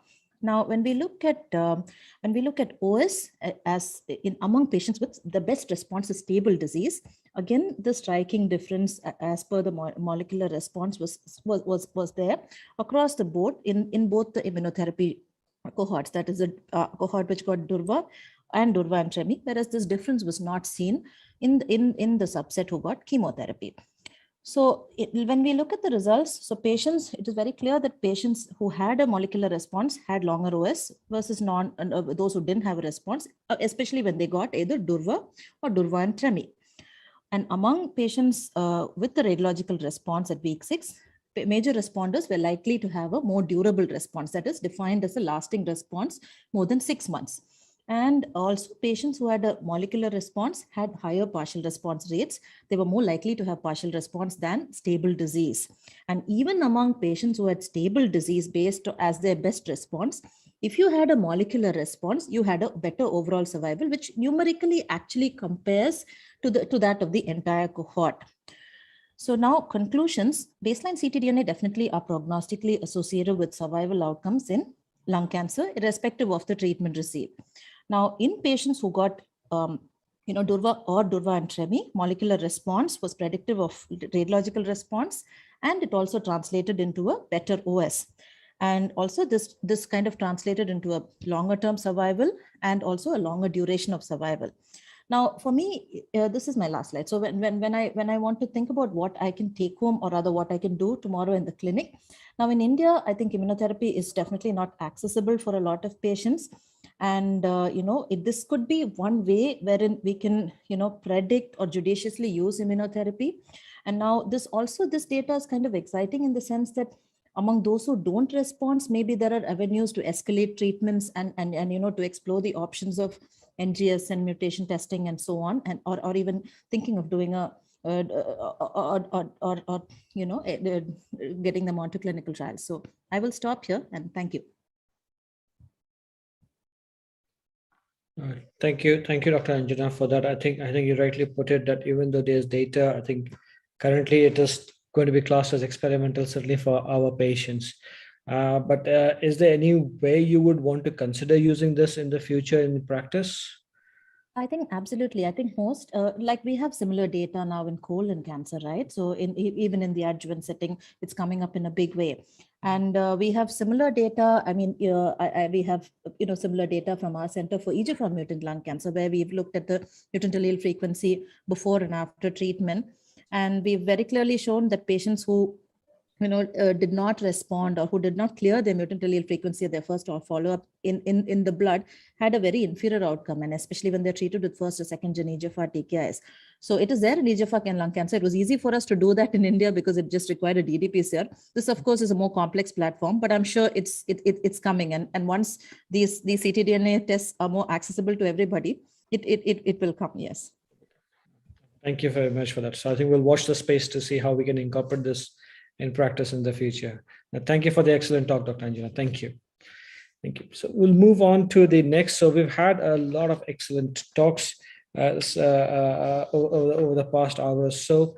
And I think we've got a very, very difficult job for Dr. Bharat Vaswani, the medical oncologist from Yashoda in Hyderabad, to kind of summarize these abstracts over the next 20 minutes, to kind of put a clinical relevance to these abstracts as to when we go back to work on Monday. What are the bits that we need to take home take to our practice, and which are the bits that we keep in our memory for future use? Over to you, Dr. Bharat. Good evening, Dr. Vijay. Thanks for a kind invitation. Let me congratulate the previous speakers for an excellent presentation. Actually, my job has been made very easy, but I'll like to summarize the 5 abstracts that I have been given. How do you use it? And actually, many of the questions has already been asked by Dr. Vijay, and I think I'll be answering some of the questions, but based on the data that is available. So I hope probably everybody will enjoy this next 15 to 20 minutes of my presentation. My slide, yeah. So these are the 5 abstracts that I'll be discussing, the last 5 abstracts that I have been given. Let me start from the most important abstract, I think, of the 5 abstracts, and I'll be going like a story from there. This is the most practice-defining abstract according to me. This was a 5-year updated analysis of Keynote 024 study. Everybody remember that it was a comparison with first-line Pembro versus platinum-based chemo in those with a TPS score of more than 50. This was presented in ESMO 2020. I will not go into detail, but let us remember following important points that we have to remember. When you look into the studies, 66% of the patients from the chemotherapy arm had in fact taken immuno-oncology drugs. This is more important. That is why even after giving these 66% patient immuno-oncology, the survival was so less. So the first take-home message is use your IO drugs early. Now, this is in a nutshell, Keynote 024 data. Now, when you look into it, when somebody asks me, why should I use the immunotherapy? Just remember these 2 things. In 2000, if somebody would have told me that at 5 years, 31.9% patient will be surviving, I will be thinking that he is joking. And now we have a data which says that in these subset of patients, 31.9% patient will be surviving for 5 years. And more importantly, 26.3 months of overall survival, probably one of the biggest. A very impressive response rate of 46.9. Now my question comes to you is, what about the 70% of the patients? So at present also we have improved our survival, but still it is 30% 5 years at best. So what about the 70% also? And that is what I will be discussing in the next few slides. The third important take-home message is this Keynote 024 gave me is, I can re-challenge my patient with immuno drugs provided they have responded. So if you see, out of the patient who responded, took treatment for 2 years, stopped and again relapsed, 12 of the patient, if they were given, 10 patients had either a PR or a stable disease. So again, if I have a patient who has responded to ICI, and if I have stopped it and they relapse, I can reuse it, and 10 of the 12. Again, you remember 80% of the patient will have a partial response or a stable disease. This was a third take-home message. This was a question which was being asked, and I will be telling you the data. Is there a role of chemotherapy in patient with PD-L1 of more than 50%? And the answer is role of chemotherapy is not clear, and only time will tell us. But I'll be telling you the data. Now, when you look into Keynote 024, 26.3 months, and when you look into Keynote 189, please remember it was chemo plus IO. The OS in those with a TPS of more than 50 was 27.7. So more or less the same. Then comes the question, how do you decide? Do we have a data to say this? So the answer is yes. This was presented in this ESMO 2021 by Solans Peter. This was a real life data of close to 24,000 patients, those who were given treatment, and they took out 520 patients, which was given chemo, immunomono, or a combination. Now, what they observed was no improvement or chemotherapy is not needed in PD-L1 more than 50, except for one subset, and that is why you have to have a take-home message. If I have a patient on a Monday morning who is a never smoker, I will, even if the PD-L1 is more than 50%, I will not use a single agent IO. So for one point that you have to remember is that even if your PD-L1 is more than 50, if you are a non-smoker, probably you should add on a chemotherapy.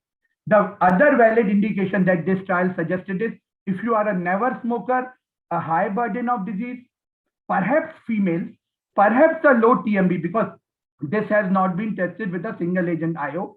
Probably these are the subset in my practice where even if the PD-L1 is more than 50, I'll think of giving my chemo IO combination, not as a single agent IO. Now, when you talk about Nivo-EP data in this subset, actually there is no data of PD-L1 more than 50 in Nivo-EP, but at best what you get is 33%. Again, a less impressive rate of 40 to 45% 3-year survival when we saw the other data. So from me, Nivo-EP not a combination to be used in PD-L1 of more than 50. Now comes the important question again, and that is the basis of my second thing. I'll be joining the two in the last. Whether can I improve my outcome by adding a ipilimumab to pembrolizumab in the subset of patients with PD-L1 more than 50? We know that IO is equal to chemo IO. So by adding an anti-CTLA, am I able to improve, or when can I improve the option? So that was the keynote 598 which was presented. So the same subset of patients with a PD-L1 of more than 50, we add a CTLA, but this is not with Nivo, it is with Pembro.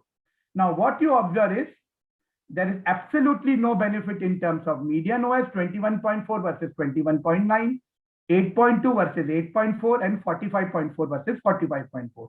So the fourth take-home message is no added benefit when you use the anti-CTLA. Probably you don't require any more immune stimulation. The problem is there is more toxicity. Just look into the toxicity mark.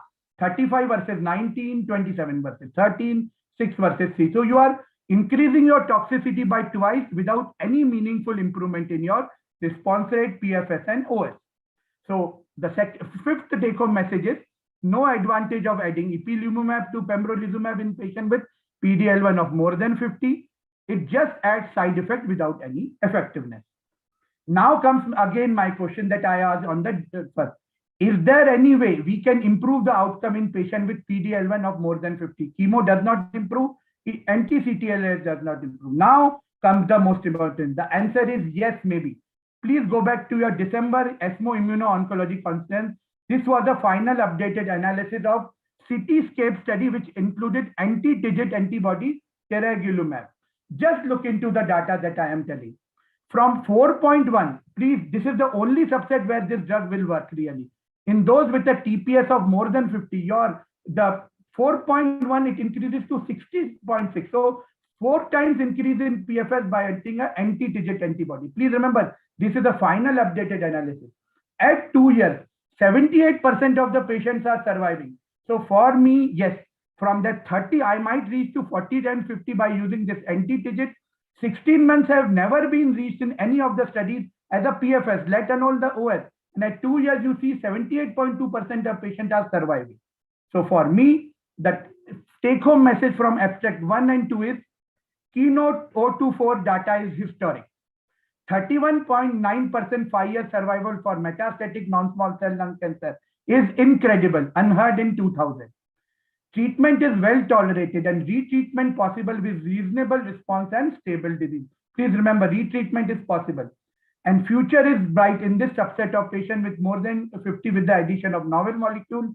We have an updated data presented last year, CITYSCAPE, which shows 16.2 months PFS and 2-year survival of more around 80%, and which is amazing. And slowly we are increasing that voltage ladder performance. Now comes my question number 2. In patient with PD-L1 1 to 49, look, please remember, chemo IO versus IO in more than 50, no advantage. Now I am comparing the same in 1 to 49. So in patient with PD-L1 1 to 49%, is there an advantage of adding chemo to IO? Why not a single agent IO? So that was presented in this ESCO 2021, and I will try and be summarizing what was there. Now, when you look into it, 8 trials were taken. 2 trials had compared IO versus chemo, and the other 6 trials had compared IO chemo versus chemo. Please remember, this is a comparison between IO chemo versus IO, and the original trial had compared between chemo in the other arm, but this meta-analysis is comparing IO in the other arm. So that is the main difference. So I have put in this. Please remember the pivotal trial mentioned above had originally compared IO chemo versus chemo. Now, when you look into the PFS, statistically significant improvement in PFS 4.2 to 7.7, and more importantly, the icing on the cake is nearly 7 months improvement when you use chemo to IO, and this was also statistically significant. So 32% reduction in the risk of death. But again, these are all the meta-analysis, and you have to consider it as hypothesis generating. The other subset that I will like you to concentrate is, what if in which subset I should not give my IO chemo, or probably IO may be sufficient. So that is it. In 2 subsets you have to remember. More than 75 years, probably there is not much added benefit of adding chemo to IO. So in more than 75 years, I think still the debate is on whether you should give a single agent IO even in 1 to 49, or give only a single chemo, or give but not IO plus chemo. And the second subset that I want you to discuss is never smoker. Please remember, don't give your single agent IO in a never smoker. Probably, even if it is more than 50, 1 to 50, in a never smoker, probably single agent IO is not the way. So because the quantum of difference in this subset is the maximum in chemo IO versus IO arm. So the take home message from abstract number 3 is, what is the best treatment in PD-L1 1 to 49 patient as on Monday? So please remember, no IO single, not chemo, but combination of IO chemo, 32% reduction in the risk of death, although this was a meta-analysis and exploratory. But be cautious in patient more than 75 years, because here the benefit was not there. And please think twice before giving single agent IO in a never smoker. Let me ask you one more question, and that is the basis of the 4th abstract. In poor risk subset like liver metastasis, how do immunocombo, that is ABCP, perform? And the second question is, in driver mutation positive, like that is the EGFR mutation, where single agent immuno does not work good. You have seen the responses are very poor when you see. How does this combo work? So this was presented in 2 parts, ESCO 2018 and ESCO 2020, and it was a basis of subset analysis in one EGFR, and second is the baseline liver metastasis. So when you look into it, although the numbers are not big, but 14% of the patient had liver metastasis, and around 10% of the patient in the entire population had EGFR mutation in it. So when you look into the overall updated analysis, when you look into it, around 41% reduction in the risk of progression overall, and around 22% reduction in the risk of death when you use ABCP1, any of the combinations. So overall, a positive study. Now, when I look into liver metastasis, please remember the hazard ratio. I'll go back to slide. The hazard ratio was 0.78, and I look into the slide with liver met. This hazard ratio is 0.54. So what does it suggest? Is probably the quantum of benefit in the poor risk subset is better than the entire population. So yes, one question was asked, where do I think of giving a ABCP? Yes, in liver mets, it is a thing. The second point of contention is, remember your IM Braves data. That was the first line HCC data, in where you had 19 months. That also included the same 2 drugs, atezo-bev, but this was with chemotherapy. So what is being suggested is the pathophysiology remains the same. A hypoxia inducement, increase angiogenesis, and increase VEGF activity. And by combining the 2, probably the pathophysiology in liver mets of the patient with lung cancer remains the same. So probably for me, the small tilt will be for ABCP combination. Let me discuss the second subset, EGFR and ALK. The first analysis again showed that the hazard ratio is 0.54. Again, the benefit is better than the entire population.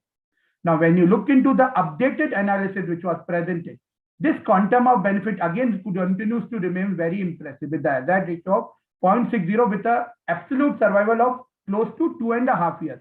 Probably this is the best survival in the second line or further settings. 2.5 years is better than the first line. And that is why if I have been given this drug and I have all the resources post EGFR failure, I may think of giving this combination with such a impressive data.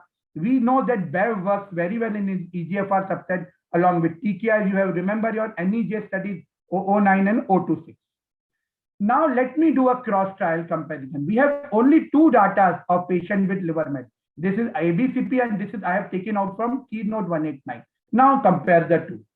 Again, slightly better quantum of benefit when you see ABCP, but again, I will be careful. This has been only by me. This has not been compared in any of the conference, but yes, the more or less the data or the quantum of benefit remains more or less the same. So how to choose? So any of the two combos seems okay, but a slight tilt to ABCP in view of a very impressive data of atezobev in primary HCC, which carries the same pathophysiology. So once you go to liver, the pathology remains dependent on the hypoxia factor, and anti-VEGF normalizes the vasculature. So probably a slightly better data, but again, it is for you to decide. I am giving my opinion. So the take-home message from abstract number 4 was, in clinical practice, I may keep ABCP as one of the options for my patient with definitely liver mets. Probably the quantum of benefit is the best among this subset, even better than the Keynote 189. Again, this is cost trial. And of course, second line in EGFR mutant with a OS of 29.4 months, which is probably unheard of in the second line. Of course, you need to rule out your T790M because if I have given a first generation TKI, I will be giving a osimertinib. The last abstract that I will be discussing, which was very well spoken by Dr. Anjana, was a poster presentation in ESMO 2021. I'll try to summarize it in 3 slides because this is the way you should remember. On a Monday morning, should I think of doing my early circulating DNA and how does it help in my treatment making? And that is an analysis from the MYSTIC study. Now, when you look into MYSTIC study, basically a study which compared durvalumab versus tremelimumab compared to platinum-based chemotherapy. This was a negative study. Please remember, we should not discuss much, but yes, in one subset, which was an exploratory analysis in blood TMB more than 20, there was an improvement in overall survival, but that was not the primary endpoint, so probably not much discussion. But the main discussion is circulating tumor DNA at baseline and week 6. When Madam was discovering BEP2 means it was at week 6. So we do this estimation on day 1, give 1 cycle, and then see the reduction in the burden of disease. Now, first take-home message is if you see the baseline ctDNA, if your variant allelic fraction is more than median or above median, if it is below median, your survival is better. So if your tumor burden on day 1 is lesser, indirectly it tells you that your survival will be better. So the first take-home message from the study was baseline ctDNA level prognostical. Please remember, prognostically associated with survival outcome in metastatic non-small cell lung cancer, irrespective whether you give chemo or immuno, because the second point is different from that. So if your burden is higher, irrespective of whatever you give, your survival is poor. Now at week 6, please remember, they said molecular responder means more than 50% decrease in baseline VF are considered as responder. So if your response is at week 6, if your response was more than 50%, please see your durvalumab 28.4, 27.9 versus 10.4. So in immunotherapy, if on week 6 you see your patients, your load coming down by 50% or more, you are supposed to survive for more than 2 years against chemo, where this effect was not seen. Probably I don't know the reason, but yes. So if your chemotherapy responder, they respond early, and if they respond when, your survival would be wrong enough. So the second take-home message from the was molecular responses based on early ctDNA dynamics appear to translate into longer overall survival with immunotherapy, but not with chemo. And molecular responder distinguish long-term survival in both patients with or without. So probably this is a futuristic. I am really excited. So do it on 0 day, do it at week 6. If you see your 50% VAF coming down, probably your survival will be more than 2 years. So for me, it is a futuristic approach. This concept of ctDNA is still evolving.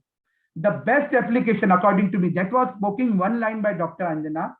At week 6, if I see my VAF not reducing by more than 50 or 50, I think I should think of adding on my therapy escalating it or replacing it. So the best application of the study in clinical practice is to rapidly assess response or resistant to immunotherapy at week 6.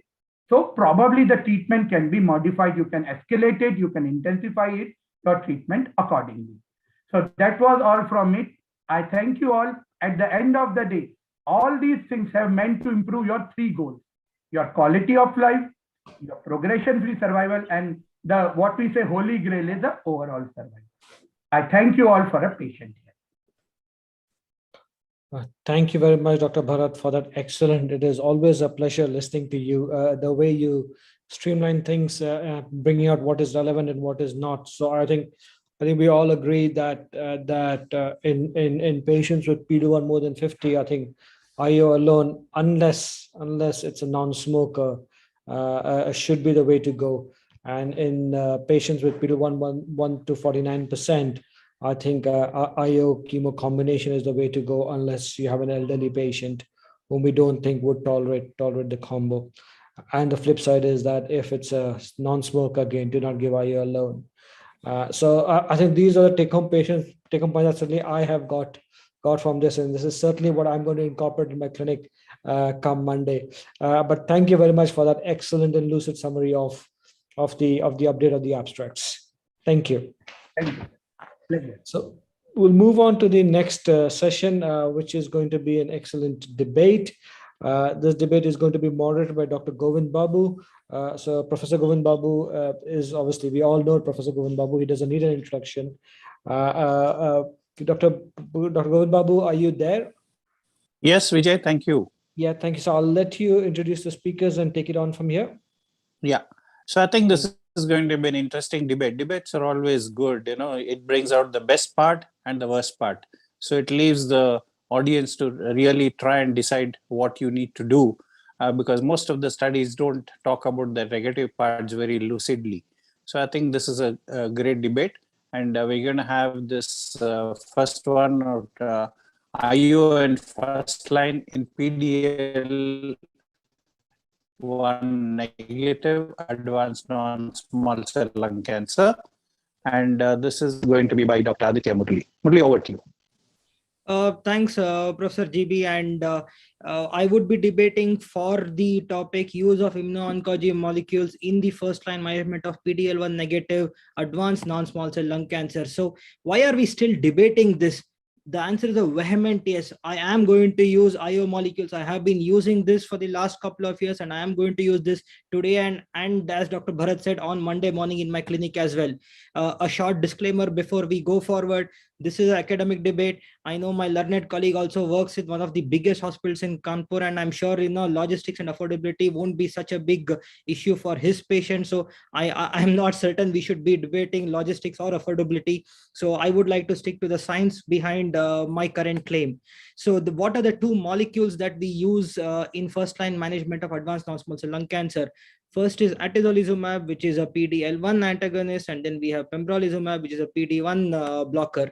What was the rationale for combining atezolizumab with chemotherapy? So ATI has the ability to restore anti-cancer immunity by preventing D-cell deactivation, and chemo-induced immunogenic cell death will lead to release of tumor antigens. So the goal of a chemo-immuno combination is to create a more favorable environment to maximize the potential of the immune system to eliminate cancer. So the first trial that I would discuss here is the IMpower 130. The thing which I want to bring out here is that IMpower 130 included all comers. It did not select out the PD-L1 positive patients. So the intention to treat analysis included all comers over here. This was a straightforward differentiation between ATI plus chemo. The chemo backbone here was carbonapacli, and the arm B, which was standard of care, was the carbonapacli arm.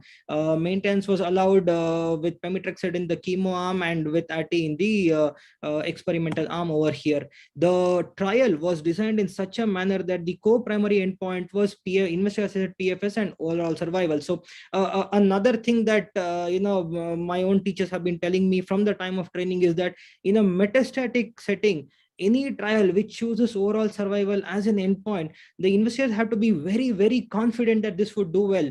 Without that level of confidence in the drug, overall survival usually is never picked as a primary endpoint also. And they were quite right in having such a big confidence. The investigator assessed PFS was significantly improved with the addition of ATI to the carbo-napacli combination. At 12 months, 30% of the patients who were on the chemo-immuno combination continued to be progression-free, whereas that was only 15%. So at the landmark 12-month PFS was doubled with the addition of atezolizumab to carboplatin and nab-paclitaxel. As we can see from the KM curves over here, the hazard ratio was 0.64, and this was statistically significant. Overall survival was also significantly improved in the ATI chemo arm versus the chemo only arm, despite 59% of the patients in the control arm receiving subsequent chemoimmunotherapy, and this included 40% crossover to ATI. So in spite of a crossover, there was still a statistically significant overall survival benefit. 40% of advanced non-small cell lung cancer patients who were all comers were alive at the 2-year mark. So IMpower 130 concluded that this was a positive phase 3 study, providing an alternative chemo-immuno combination for patients with chemo-naive non-small cell lung cancers. This trial demonstrated statistically significant and a clinically relevant overall survival benefit when ATI was added to carbonapacli, and OS and PFS benefit was observed across key clinical subgroups. And I'm not going to be talking about our patients who are target therapy naive and who have driver mutations. Now another area which my colleague would definitely want to debate about is the safety profile. ATI plus chemo had a safety profile which was consistent with adverse events associated with the single agent therapy, and there were no new safety signals identified over here. The other landmark trial with atezolizumab was the IMpower 150 trial. This went one step further. It added an anti-VEGF in combination with immunotherapy and the chemotherapy. So this again was a 3-arm trial. Arm A was ATI with carbopacli, Arm B was ATI carbopacli bev, and Arm C was carbopacli bev. And here the primary endpoint was again investigator assessed PFS and overall survival in the intention to treat population.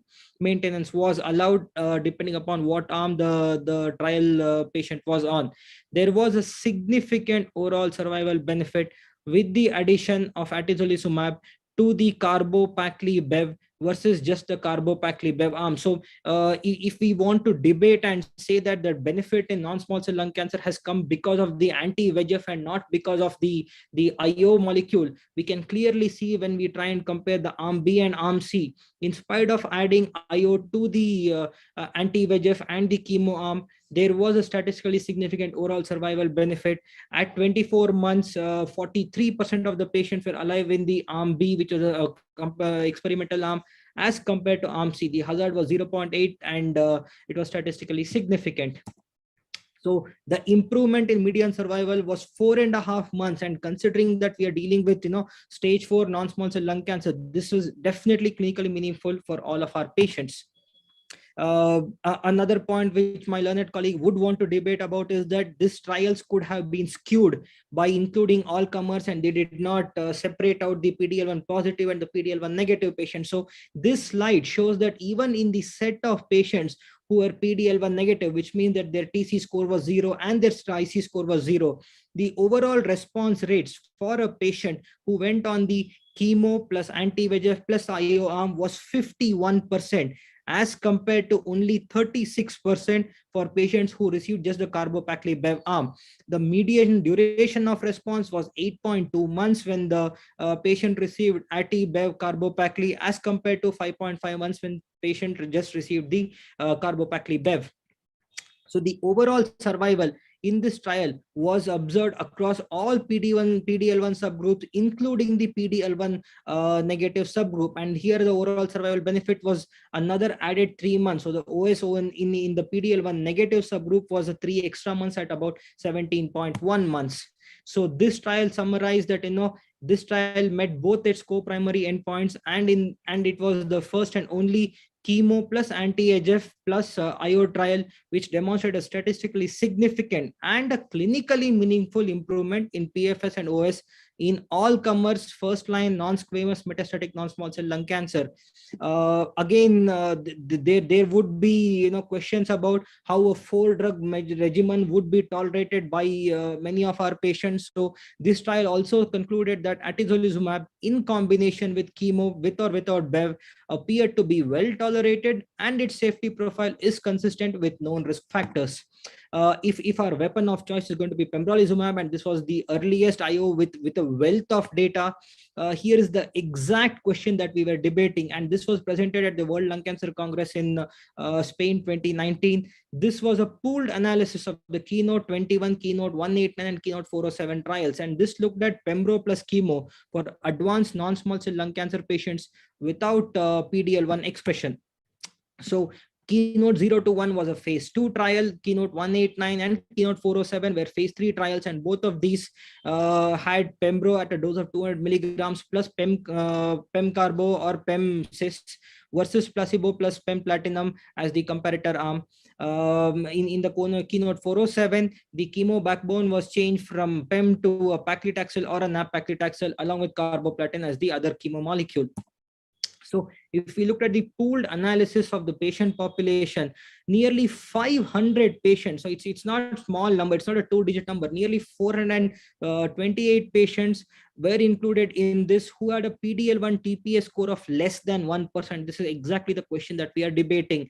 Of this, about 243 went on the pembro chemo side, and about 185 went on the chemo alone side. The important thing that we need to see is that the patient withdrawals in the arm, and if we think that adding IO to chemo in a PD-L1 negative setting does influence the adverse event profile and the patient tolerability, the patient withdrawal was sort of similar. There wasn't too much of a difference with the chemo arm versus the pembro chemo arm.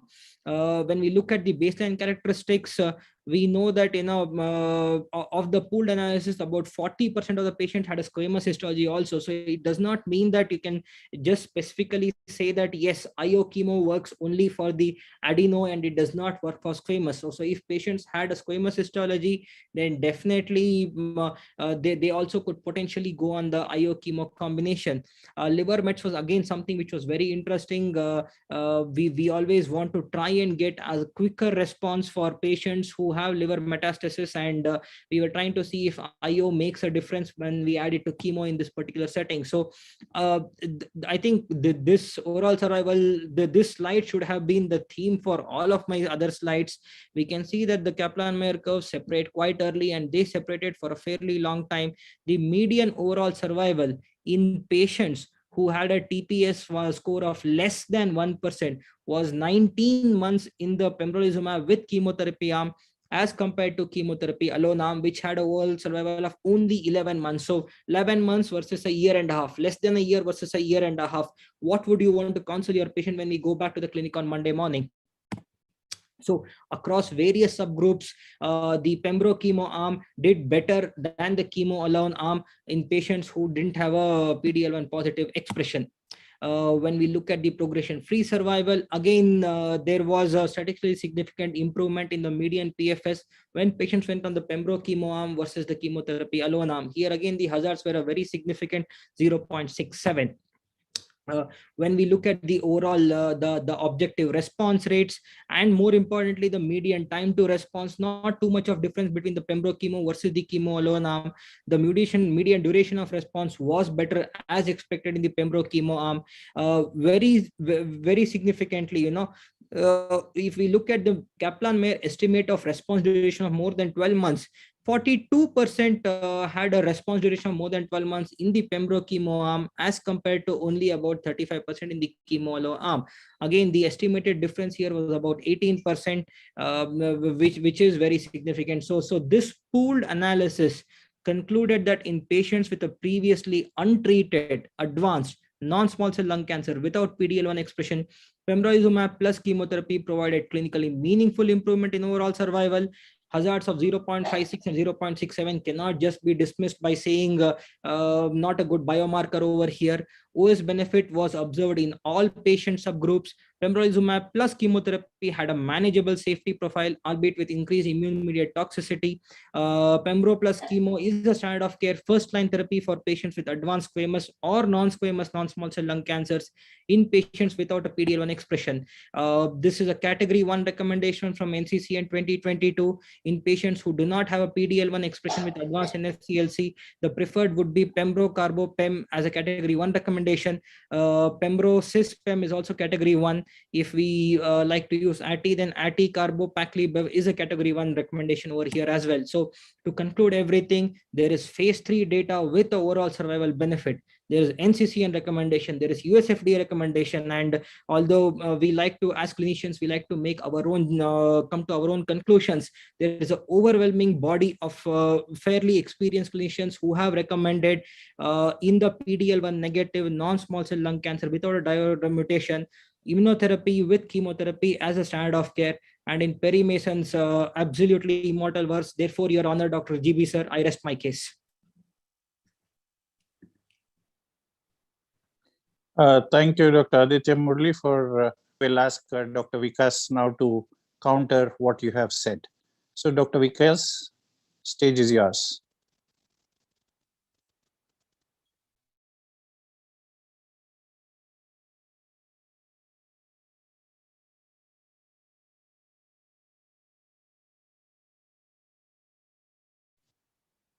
Vikas?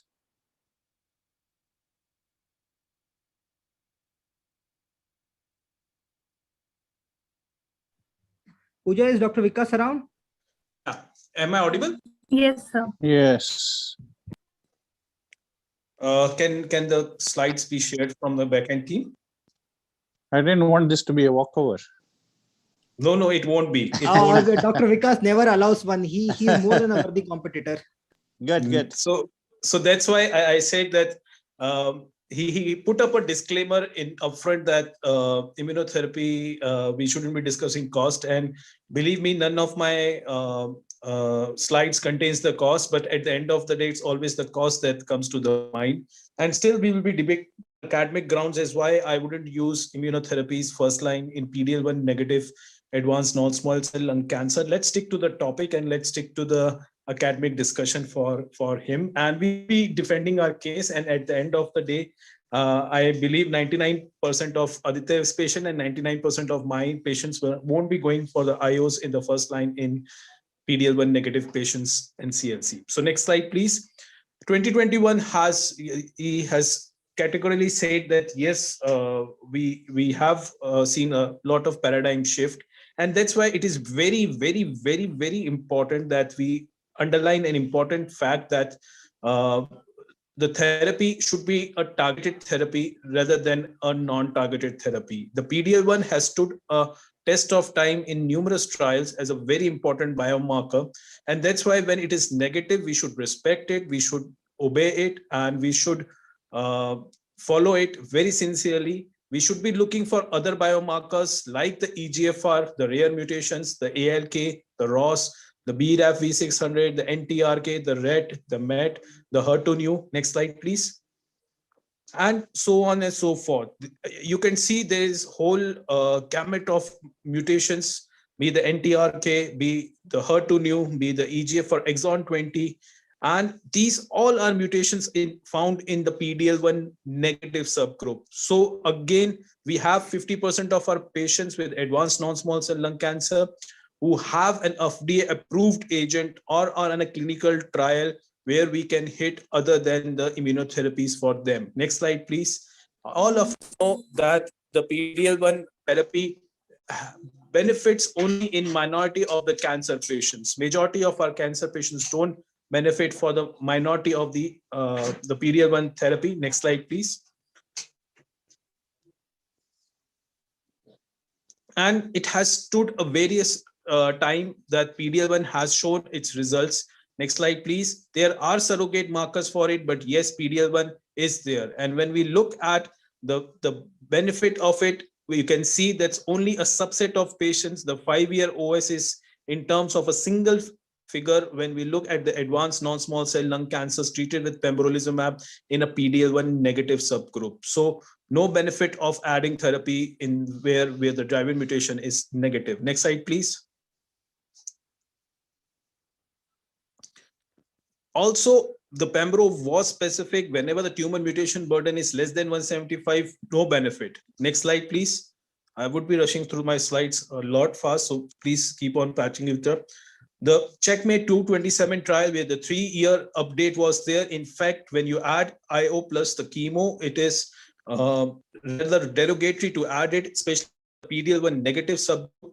And similarly, next slide, when the Keynote 598, a very ambitious project where 2 companies mutually came together with pembro and IO and found out there was no benefit of adding IO combinations in whole. The Cityscape, again, if we look at an ambitious IO design, the Tigorelmab, where the PD-L1 negative subgroup was there. In fact, the IO combination had single-digit response rates and the TPS. And next slide, please. Next. I suppose next, please. So when we compare the overall survival of the PD-L1 negative subgroup, again, you can find out it doesn't hold the test of time in the PFS. Also, next slide, please. When you look at the Checkmate trial where the Nivo plus EP combination was there, again, you look at the PD-L1 negative subgroup, the hazard ratio, crossing unity, no benefit of there. And when we look at if there is a target and we give immunotherapy, the immunotarget thing, the association between PD-L1 and the response to immunotherapy, again, most of them have a progressive disease as could be seen. Again, in the EGFR mutant subgroup, again, you could see. Next slide, please. Next slide and next slide. And again, those patients where you have potential genomic markers, especially the STK1, the status, again, you could see the hazard ratios crossing unity, and that's where I believe the immunotherapy should be hold background, as these are the most common mutations that can be seen in PD-L1 negative subgroup. Again, you have a pioneer biomarker program. Next slide, please. Next, and next. Where more than 400 biomarkers have been planned and they have closely been looked up upon. And there you can see that PD-L1 does play an important role in the surrogacy of the markers for it. Next slide, please. And the higher the PD-L1 score, the higher the responses, the lower the PD-L1 score, the poorer the responses. It has been similarly seen in these patients. And that's why it is very important that we look PD-L1, we respect PD-L1 as a marker. And that's why we are doing this as in those which are PD-L1 negative, we should find out the alternative for it. And now comes the major effect that we'll be going to discuss is the immune related toxicities. Next slide, next. You are running very slowly. Next slide, please. So immune related toxicities can affect any organ of our body. It be from head to toe. I can see the slides are clouded with it. The immune related toxicities are, if we combine the CTLA4 and the PD-1, they are going to be at any point of time, and you could see those clubbing of graphs together. And when you look at the combination of them, so when we give anti-CTLA4 alone, 40% of our patients do have skin toxicities. When you give anti-PD-L1 alone, 34% of our patients do have skin toxicities. Combination gives 65% of them the skin toxicities. Again, the management of skin toxicities is a huge task. Next slide. You look at the hyperthyroid status of the patients. Anti-CTLA4 again has a 1 to 5%, anti-PD-L1 has 5 to 10%, and combination has an incremental effect of 20% of having those side effects. Again, the management of hypophysitis, again, anti-CTLA4 1%, anti-PD-L1 it's rare, but the combination has an 8% effects. The hepatitis, next slides. Anti-CTLA4 has 5 to 10%, anti-PD-L1 has 5 to 10%, the combination has 25 to 30%. Colitis, again, anti-CTLA4 has 54%, anti-PD-L1 has 21%, and combination has 56%. Again, won't be discussing those management, but it is a huge task to manage these situations in a routine clinical practice. The ICPI related toxins of pneumonitis, again, combination has a 7 to 10% of it. And when we look at the other toxins, it is huge. You have to involve every possible department, the ophthalmology, the neurology, the cardiology, the nephrology. So I rest my case here that giving PD-L1 and the checkpoint inhibitors is not a simple task. It should be reserved in a specialized population to a specialized marker, and where the marker is negative, we should be respecting that marker and should be giving a marker-driven therapy rather than a non-specific given therapy. Thank you for listening, and over to the moderator. Thank you, Dr. Vikas, for putting your points across nicely and countering Dr. Aditya. I think both have made your points. And as I said before, debates are good because you get the good, bad, and the ugly part of the drugs that you're using. So I think because you have shown that immunotherapy is really not a good combination or not a good drug to be used, I think we are still learning with these new drugs. I personally feel that we should not blame the drugs for the activity that we don't see, but we must blame ourselves because we don't know enough about the disease or the drugs. So Aditya, your rebuttal? So it's not like, a lot of Dr. Vikas's talk concentrated on the side effects of immunotherapy and how we need to learn how to use. So apart from the patient subset who's PD-L1 negative, we do use immunotherapy in PD-L1 more than 1% also. It's not like how many of us can realistically say that we have had to discontinue patients or we have had to have horrible toxicities with immunotherapy. So immunotherapy toxicities are a little bit exaggerated. They happen very, very rarely, and it's not, as bad as it is made out to be. Yes, we might get stuck somewhere somewhere with one patient out of 100 or something like that. So in our own practice, maybe we see one IO toxicity in about 3 months, and we use a fair bit of immunotherapy. So I don't think side effect should be a reason to not use a drug. As you rightly said, sir, we need to learn how to manage side effect rather than, don't give that drug because it's too toxic. That's one. The other rebuttal over here is that, yes, I do agree that biomarkers have to be better, but PD-L1 itself is not the be all and end all of all biomarkers for immunotherapy usage. Immunotherapy has probably other mechanisms of actions, and we need to develop better biomarkers to say where it works and where it does not work. Otherwise, it's impossible to say why, with all the data that I have had to present with both ATI and with Pembro, we've seen a benefit even the PD-L1 negative subset. Thank you, sir. Thank you, Aditya. Vikas, your 1 minute rebuttal. So I would say that I have shown enough things. The magnitude of benefit as compared to the cost, as compared to the toxicities, as compared to the survivals.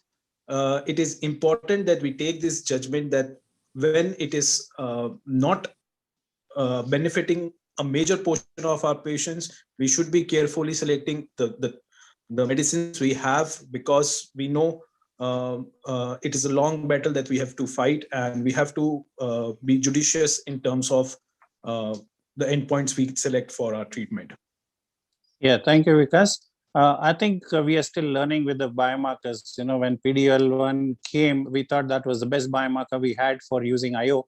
Now we know that TMB, there's a lot of things like which do not help us or which produce resistance. And one of the newer ones that I just read recently was the KRAS mutation. I believe that patients who have KRAS mutation are the ones who do better on IO. So we are still learning every day. And because I thought, you would counter Aditya by talking about IM power 131. He spoke about 130.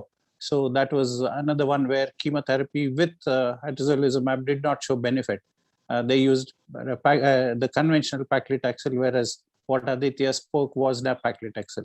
So there is something about which chemotherapy you use as well.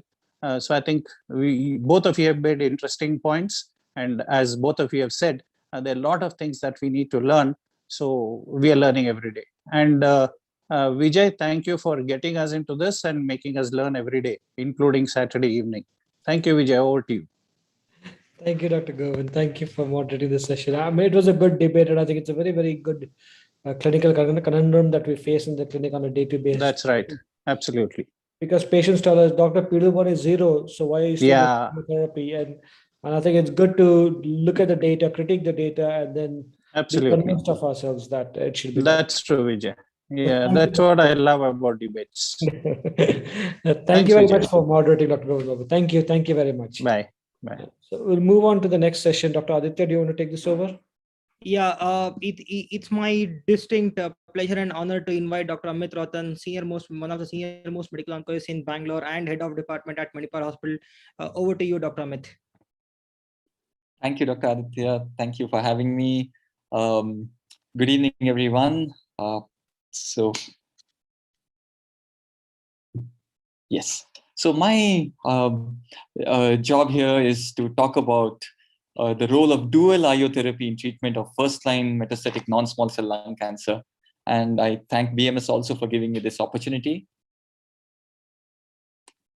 So to set the background, we see most of our patients we see are in stage 4 lung cancer. That's in clinical practice, we know this.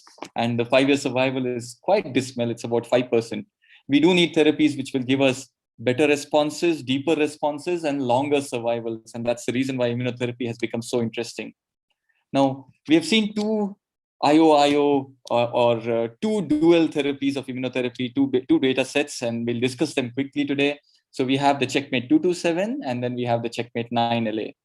So coming to the rationale, we know CTLA-4 is very important for us early on. It happens in the lymph node where there is the priming and the activation phase happening of the T cells. And then we talk about PD-L1 as more as an effector phase, right, at the tumor cells where the T cells are going to kill the tumor cell. So there's a clear scientific rationale wherever we talk about a combination of a CTLA-4 plus a PD-L1 inhibitor or a PD-1 inhibitor. We are talking of a IO combination. We are saying immunotherapy plus a immunotherapy combination. So we are hoping for a potentially synergistic action. So this goes into a lot of theoretical basis that yes, if you unblock the T cells early at the lymph nodes, there's where priming is happening and you're going to get active T cells, and you also are going to get memory T cells. And these T cells are then going to go down to the tumor cell, and when you block the PD-L1, you're letting the T cells become active and kill the tumor cell there. So there's a lot of thought that says that if you do a combination of CTLA-4 with PD-L1 or PD-1 inhibitors, you're clearly unblocking T cells much more, which may probably potentially give you better responses. And it was with this basis that CTLA-4 PD-1 inhibition with ipilimumab and nivolumab was taken up in many cancers, and we have seen data coming out from multiple cancers, and this is the first data set which came out from lung cancer. And this was the Checkmate 227 study, which was looking at first-line ipilimumab and nivolumab combination. Now, Checkmate 227 is a multi-cohort study. There are 2 cohorts. Each cohort has 3 arms. It's a very complicated study. But what we are talking about today is only the one arm of the study, and we are also discussing only two parts of this, 2 arms of this part. So if you look at this part of study, this is a comparison of patients who are being treated with just a platinum doublet chemotherapy as first line versus ipilimumab, nivolumab as a combination first line. And this is how the randomization was done. You had stage 4 patients of non-small cell lung cancer who had no EGFR and ALK. And this arm was looking at PD-L1 greater than equal to 1%. And there were patients who were both adeno and squamous in this arms. Now, the primary endpoint of this study was overall survival. We've seen this data already, but what we saw recently was a follow-up of after 4 years of this study. So this is one of the longest follow-ups you have seen of immunotherapy in lung cancer trials where you're using IO-IO combination. So if you look at the baseline arms, they were equally balanced. Just one point was squamous was 30%, adenocarcinomas was 70%. PD-L1 greater than 50% was 52%, and less than 50%, that is 1 to 49%, was about 48 to 50%. So about equally balanced in terms of PD-L1. So these are the results which we have seen. These are the updated results at 4 years. What we see, a clear improvement in the overall survival. You're seeing a median overall survival of chemo of 14.9 months going to 17.1 1 month, hazard of 0.76, which is clearly statistically significant. Now, interestingly, you see a crossover in this trial, in these arms. And in the first 6 months, you see chemo doing slightly better. And then the immunotherapy arms, the IO-IO combination arm takes over. And as you see longer follow-ups, the curves separate out. We know the chemo patients, there are many patients who are going to relapse, progress, and the immunotherapy patients are doing better. And if you look at data endpoints at 3 years and 4 years, you're seeing a clear 11% benefit in terms of overall survival. At 4 years, 18% versus 29% alive at 4 years in the IO-IO, Ipi-Nivo versus chemotherapy. Clearly telling us Ipi-Nivo, it does better than chemo. But there is a small crossover initially, and one needs to be careful and understand this. So if you look at histologies, whether you had non-squamous or whether you're squamous, again, the benefit, there's clear benefit in the long term. Ipi-Nivo is better than chemotherapy. Hazards in the non-squamous was 0.81, and in the squamous, it's even better. The hazards are 0.68, telling us clearly that these patients do better with Ipi-Nivo. Again, you see that crossover, which happens in the first 6 months. Now, overall response rates, again, the response rates of Ipi-Nivo, this is what we worry about. So that's why we say chemo gives us higher responses sometimes, and we worry that maybe the Ipi-Nivo won't give us response. But again, what we see, overall response rate is higher, 36% versus 30% in terms of the combination versus chemo. Median PFS is, now if you see numerically, you're going to see it's 5.1 months for Nivo-Ipi versus chemo, 5.6 months. But you can see clearly the curves are separating with time. And that's where the whole thing about immunotherapy comes in. When patients who start responding very well, the curves will flatten out. And this is what you see. Now, they did the analysis and they said that if patients who responded at 6 months, they looked at those patients. And what you see eventually, this is a small population of the overall study. At 6 months, those who responded, 70% of these patients on the Ipi-Nivo arm were alive at 3.5 years, versus only half of that, 39% patients alive at 3.5 years. What it's telling us is, though you get response in chemo, the response doesn't sustain and these patients eventually progress and die. But if you had responses in immunotherapy, you have a potential for these patients to get into long-term response. Again, if you looked at duration of response, you have clearly 6.7 months is the median duration of response to chemo versus 23 months with Ipi-Nivo.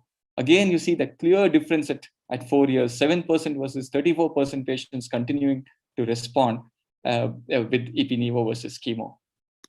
Adverse events is what worries us always. We talked about immunotherapy side effects, but when we talk about CTLA-4, when it's added, so when Ipi gets added to Nivo, our worry is, will the side effects get much more? Because we keep hearing about CTLA-4 toxicity being much higher. And so that was the worry when we looked at this kind of a combination. But what it clearly tells us, if you look at the grade 3-4 adverse events, which were worrisome, what worries us is the immune-related adverse events. Colitis, it's 3.6% with Ipi-Nivo, with about 1% even with chemotherapy. If you looked at respiratory distress, it's 4.3 months with Ipi-Nivo and 2.1% with chemotherapy. Hepatobiliary toxicity is one thing that we always say, be careful when you're using Ipi. So Ipi-Nivo, it's 9% versus 1%, and that's one toxicity where one needs to be very careful. But on the whole, grade 3 to 4 side effects, even with combination of CTLA-4, is still less than 10%. And this is what we always say, we can have grade 3-4 events, but they are not very high. And I think with better understanding how to use these, this is something that we can recognize early and manage early. Now, there was an analysis in Checkmate 227 where they said that if you had toxicity and you discontinued the drug, what happens to your patients? And clearly what you see, the overall survival this was the response curves, which said clearly patients are continuing to respond much better, those who got Ipi-Nivo and discontinued, even when you looked at it in comparison to the overall population. And median OS in this population was 30 months. So clearly telling us that if you had an immune-related adverse event and you discontinued the drug and your patient responded, your patient can still continue to respond. And this is something that all of us have seen it in clinical practice with immunotherapy. We have toxicities, we stop the drug, but we sometimes see prolonged response. Now, it's not going to happen for everyone, but we do have this group of patients who really do well.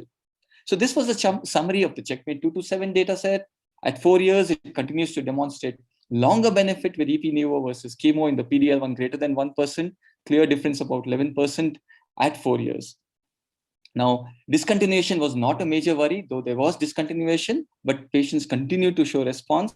And with this, this is a novel first-line therapy, avoiding chemotherapy completely in the first-line setting. And with this, this was fully approved by the FDA for use in patients who were greater than 1% PD-L1.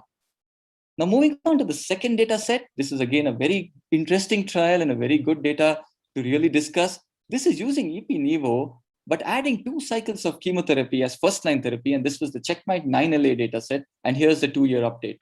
The Checkmate 9LA looked at, again, stage 4 non-small cell lung cancer patients, which were randomizing into EP-Nivo plus 2 cycles of chemo, depending on the histology, versus 4 cycles of chemo as what we would do as a chemo arm alone.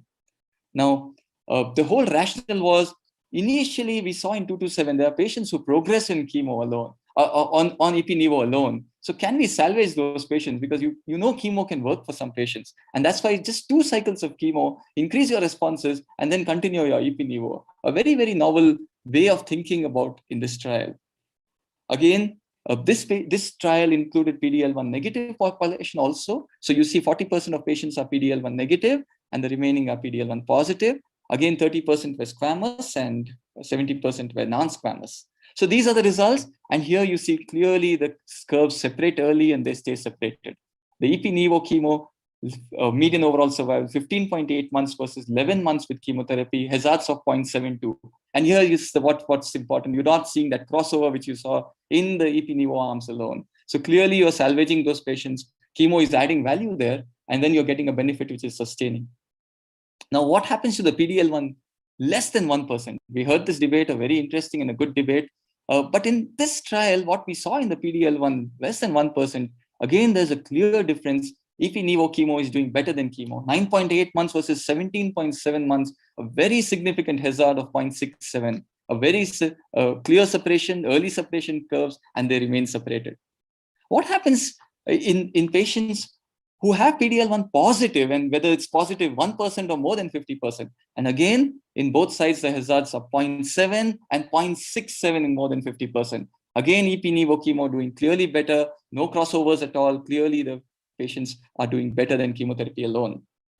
If you look at all the subgroups, almost all the subgroup of patients did better, except that small population of non-smoking patients. And that's what we keep worrying about in our chemo patients, whom, if they are non-smokers, whether they will respond or not. But eventually, if you see all the populations, everyone did better with EP-Nivo chemo versus chemo.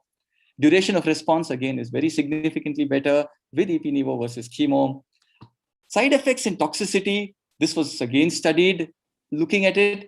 People who discontinued due to toxicities, 18% with Nivo-EP chemo versus 5% with chemo.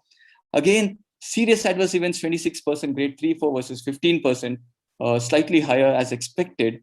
Now, but again, they looked at that analysis of patients who discontinued the drug due to toxicity, and you continue to see the overall survival is better for patients when you discontinue due to toxicity compared to even the overall population. So clearly telling us an immune-related adverse events has a prognostic significance. Those patients can do really well even after they discontinue the drug. If you again look at what is a grade 3-4 side effects, you'll again see percentages very small. The GI grade 3-4 was 5.6%, hepatic was 4.5%. And of course, the endocrine skin side effects do happen, but that's really not a problem. So not a big percentage of grade 3-4 side effects in this combination of using both chemo and immuno upfront. Now, this was a summary at 2 years. Overall survival was durable. Clearly, benefit was sustained with chemo immuno versus chemo alone. And the benefit was seen in all the populations, even if your PD-L1 is less than 1%. So clearly, PD-L1 does not matter in these data sets. And again, there were no new safety signals. And with this combination is also approved for clinical use for our patients of lung cancer in first-line setting.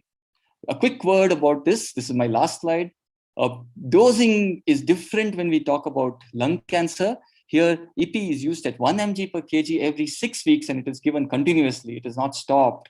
This is unlike all the other doses where if you give 1 mg per kg, also you give 4 doses 3 weekly, or you give 6 doses, or you give 4 doses at 3 mg per kg in melanomas. But here it's 1 mg per kg every 6 weeks continuously, and Nivo is at the standard 3 mg per kg every 2 weekly. So I think this is definitely a combination which is going to work in certain patients and which is going to be applicable for clinical use in certain group of patients, especially when there are patients who would say no chemo at all. It is a chemo-free option, but I think very interesting to see EP-Nivo plus chemo doing well. And I think we should see the long-term data from the Checkmate 9LA, and we'll slowly learn how to be using this into clinical practice. Thank you very much. Dr. Amit, if I can start the ball rolling on the question. So your own personal experience on this whole chemo-free regimen thing, a lot of our patients want to be chemo-free in spite of no PD-L1 scoring. So have you used this combination in spite of low PD-L1 or no PD-L1? Oh, so very frankly, Aditya, no, I have not used EP-Nivo in lung cancer. I have a good number of patients in RCCs, a very good number of patients in melanomas, but I still have to get my hands on the lung cancer group. But to take your question further, in lung we have a lot of options. So that's the tricky part, you know. The segment is smaller now with more and more molecular targets. We have made the segment really small for immunotherapy. It's not like how we just say EGFR and ALK like these trials did. In our clinical practice, we actually look at all those 50% and try to remove all of them. And then that small population, we talk about immuno. We have immuno plus chemo. We have various immuno plus chemos. So I think EP-Nivo is going to be a difficult combination because of two reasons. One is lack of experience. So that's going to be a hesitation when you have a EP chemo. Second is you still don't have a comparison to say where to put it in. When you compare IO chemo, you don't know how to put it in. And third, the CTLA-4 is very expensive. So that's going to be an issue always. So till we don't have the costs coming down of CTLA-4, I don't think it's going to be an easy option to use. So I think there are three restrictions as of today, but I'm sure we'll learn how to use it better. So Dr. Amit, I mean, taking this forward to your own experience with RCC, do you use the 1 mg per kg 6-weekly schedule, or what is the schedule of EP that you use over here? This in lung, it is 1 mg per kg EP given every 6 weeks, but it is given indefinitely. It is not stopped. And that's different from RCC and melanoma. In RCC and melanoma, so in melanoma, we are saying 3 mg per kg of EP versus 1 Nivo, but we give only 4 doses 3 weekly and then no further EP. In RCC, we flip the doses. We are talking of 1 mg EP versus with 3 Nivo, but again, only 4 doses and then we stop the EP. But lung is 1 mg per kg every 6 weeks and it's indefinite. So this is something which will be a little different for us in clinical practice. Any other questions from any of my other colleagues? If not, thanks, Dr. Amit. As usual, fantastic discussion and learning from you. Thank you very much. And I would also like to thank BMS for sponsoring this session. Moving on, I would like to invite Dr. Vishwanath, a dear friend and a colleague from Apollo Hospitals, Bangalore. He is going to be speaking about the IO chemo duo, which is an unmatched synergy in metastatic non-small cell lung cancer. Over to you, Dr. Vishwanath. Can I interrupt, please? The Vishwanath session has been cancelled. Oh. So we'll move on to the next session.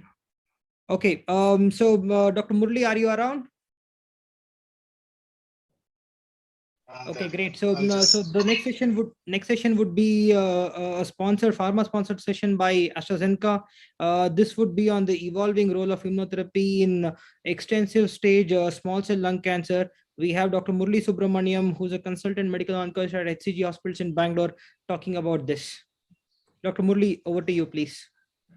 Yeah, I'll share the slides.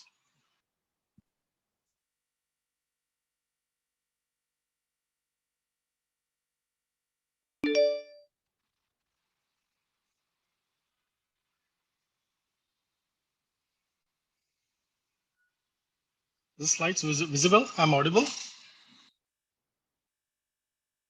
Yes, Dr. Murali, you are very much. Please go ahead.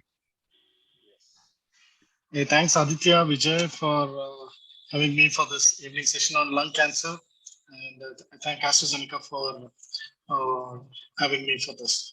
My session will be on the role of chemo and IO in small cell lung cancer.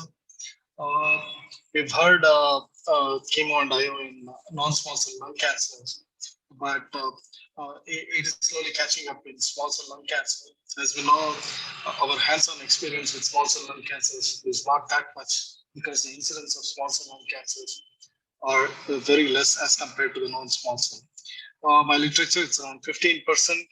50% of them have brain metastasis. The median age at 70 years. and almost a disease which is seen in smokers, close to 97%, only about a small segment, about 3 to 5% are seen in non-smokers. What is disheartening is 2 out of 3 patients present with extensive stage, which do not fit into a single radiation portal. And these patients tend to have a poorer prognosis, and all these have to be managed with systemic chemotherapy.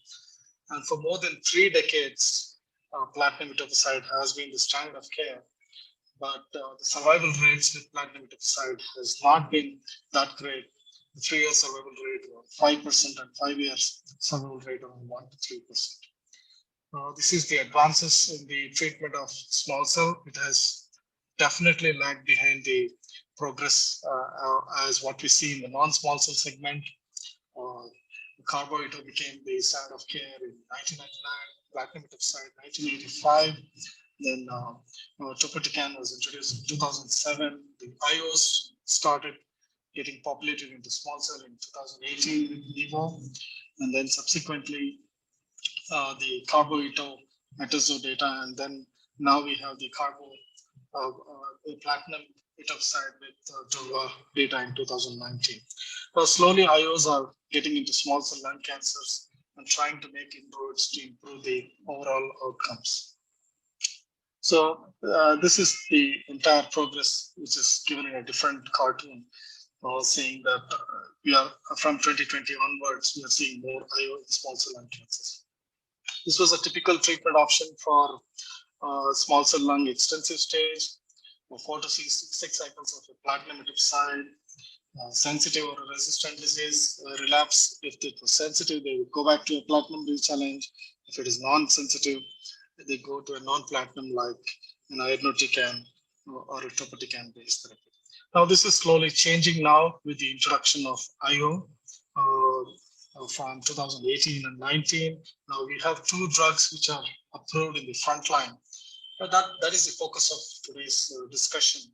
And also we can try and see how we can select one drug, one immunotherapy, one IO drug over the other. We have the atezo-carbo etoposide as a category 1 recommendation, and the carbo-cis etoposide and a durvalumab, that is infancy, as a category 1 recommendation. So this is the atezo. This is the data of. We say that most patients of small cell, when they receive the first line therapy, they get a good overall response rate to the tune of 60 to 70%. The issue is they progress within 4 to 6 months, and resulting in an overall poor overall survival with a median OS at 7 to 12 months and 1 year OS at roughly around 40%. So using the most effective treatment at the first line is very, very empirical, so that very, very important, so that we push more patients into second line and third line therapy, and that's how we get the best out of each patient. So now with the 2 approved drugs, atezo and the durva, we will try to look at dissect out the data from both the studies and try to conclude which could probably be our first line option in extensive stage small cell lung cancer. Let's focus first on the first published data, that is the atezo-carbo-ito. It had an overall response rate of 60% and a median PFS of 5.2 months. Here, the most important point to note is the curves after 2 years. They're actually trying to cross. So this is not the first year and the second year Kaplan-Meier curves are good and comparable with the Durva, but then the curves after 24 months are closing down. This is a concern. We have data with atezo only for 2 years, 2 years survival data of 22%, and the curves have started to close. The comparator arm curves have started to close with the atezo arm. So with atezo and platinum etoposide combination, we have limited 2 years data with a 2 year survival of 22%. Now with that, we will focus on the Caspian study, which is the IO chemotherapy, that is the infancy platinum etoposide combination, which is given as an induction phase and followed by an infancy as a maintenance phase once in 4 weeks. This is a 3-arm study. One arm had a standard of care, which is platinum and etoposide at 4 to 6 cycles. And then one arm had infancy plus platinum etoposide. And the third arm actually had an investigation agent, which is the CTLA-4, which is the tremelimumab, which arm was discontinued in view of more AEs and then deaths with questionable efficacy. So the discussion for majority, the discussion what we'll be doing is a comparison of the standard of care platinum etoposide versus the infancy platinum etoposide. It is important to note that the primary endpoint was standard overall survival. Key secondary endpoints of PS, OS at 12 and TFS at 6 and 12 months. It is also important to note that Caspian allowed either of the platinum, either the cisplatin versus the carboplatin, whereas the Atazzo trial had carboplatin. Patients with asymptomatic brain metastasis were part of the trial, whereas in Atazzo trial, only treated brain metastasis were allowed. The control arm was allowed to take up to 6 cycles, and PCI was allowed as per the investigator discretion. So this brings us to an important point that the control arm was given the best possible treatment in terms of the full 6 cycles of platinum etoposide. As compared to the Atazzo trial, only 4 cycles were allowed. Here, 6 cycles of platinum etoposide, and also PCI was also permitted as per the investigator discretion. So this is comparison of the IM-133, which is nothing but the Atazzo carbo-eto versus the Caspian, which is nothing the infancy trial. So here in IM-part, carboplatin was only carboplatin was allowed. Here, both cis and carboplatin.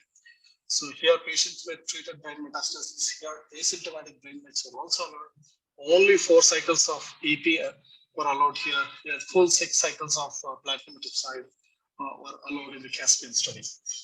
So if you look at the Caspian study, it was a positive study in terms of the median OS at 12.9 months versus the comparator was 10.5 with a hazard ratio of 0.71. What is important to note that this trial, we have a long-term data at 36 months. With the IM-Power 133, we had data up to 24 months, and the curve started to close down at 24 months. Here is a trial which has a 3-year data, and almost 3 times more patients are alive in the infancy platinum etoposide arm at 36% at 36 months. It is 5.8% versus 17.6%. A typical story of an IO drug where the curves tend to be separated for a long time. So infancy plus platinum etoposide combination improved the estimated percentage of patients who are alive, with 3 times more patients who are alive at 3 years as compared to platinum etoposide. And there was a clear separation of the curve, and which is sustained with a notable flattening. The flattening actually started at 27 months, and the flattening continues at 36 months. So infancy is probably the first and only IO drug which has a sustained long-term benefit at 3 years. So IM-Power 133 does not have this 3-year data. So if we compare the Jura and Eto, and some of these will help in making the choice. What is heartening to see is the identical data from both these trials. That gives me a lot of confidence to use the IO in extensive stage small cell lung cancer. Look at the response rate: 52.8 in the Jura arm, 51.9 in the Atazzo arm. 2-year OS at 22.9 and 2-year OS of 22%. These are identical data from 2 different IO trials. That gives me a lot of confidence in using IO in the extensive stage small cell. The only thing the Atazzo group is lacking is the 3-year OS data. Here, the durvalumab has the 3 years OS data at 17.6, whereas the comparator platinum etoposide was at 5.8%. So the benefit was seen across all the groups. You can see that most of the forest plot, most of them were to the left of the unity, and compared to age, performance status, smoking, presence or absence of brain metastasis. So Infinzy was the first approved IO to improve both the response rate and the durability of response at 24 months. If you look at 24 months, from a durability of response point of view, it was 13.5 versus 3.9%. So Infinzy plus EP also demonstrated a sustained improvement in PFS. As Amit was pointing out, most of the chemo plus IO drugs, the median PFS will not, at the median PFS will not show the improvement. Here also, Infinzy plus EP was at 5.1 versus 5.4. But when you looked at the specific PFS points at 12 months, 18 months, and 24 months, that's where the story lies in. At 12 months, it was 17 versus 5%. At 18 months, it was 13 versus 4. And at 2 years, it was 11 versus 2.9%. So almost 10% of the patients were ongoing with the treatment at 3 years. Now, here is a disease which has very dismal outcome. You still have 10% of patients who are continuing with treatment with Infinzy at 3-year data cutoff. So if you look at OS from a brain metastasis point of view, it did not matter whether the patient had brain mets or not. Patients without brain mets had a median OS of 12 months versus 8.8 in the EPR with a hazard of 0.69. If you look at without brain metastasis, the median OS was 13 versus 10.5 with a hazard ratio of 0.74. So it was looked at from an AE point of view. As we all know, chemo plus only PD-L1 inhibitors is very well tolerated. The issues start when you add actually a CTLA4 inhibitor. That's where the third arm got into trouble, and then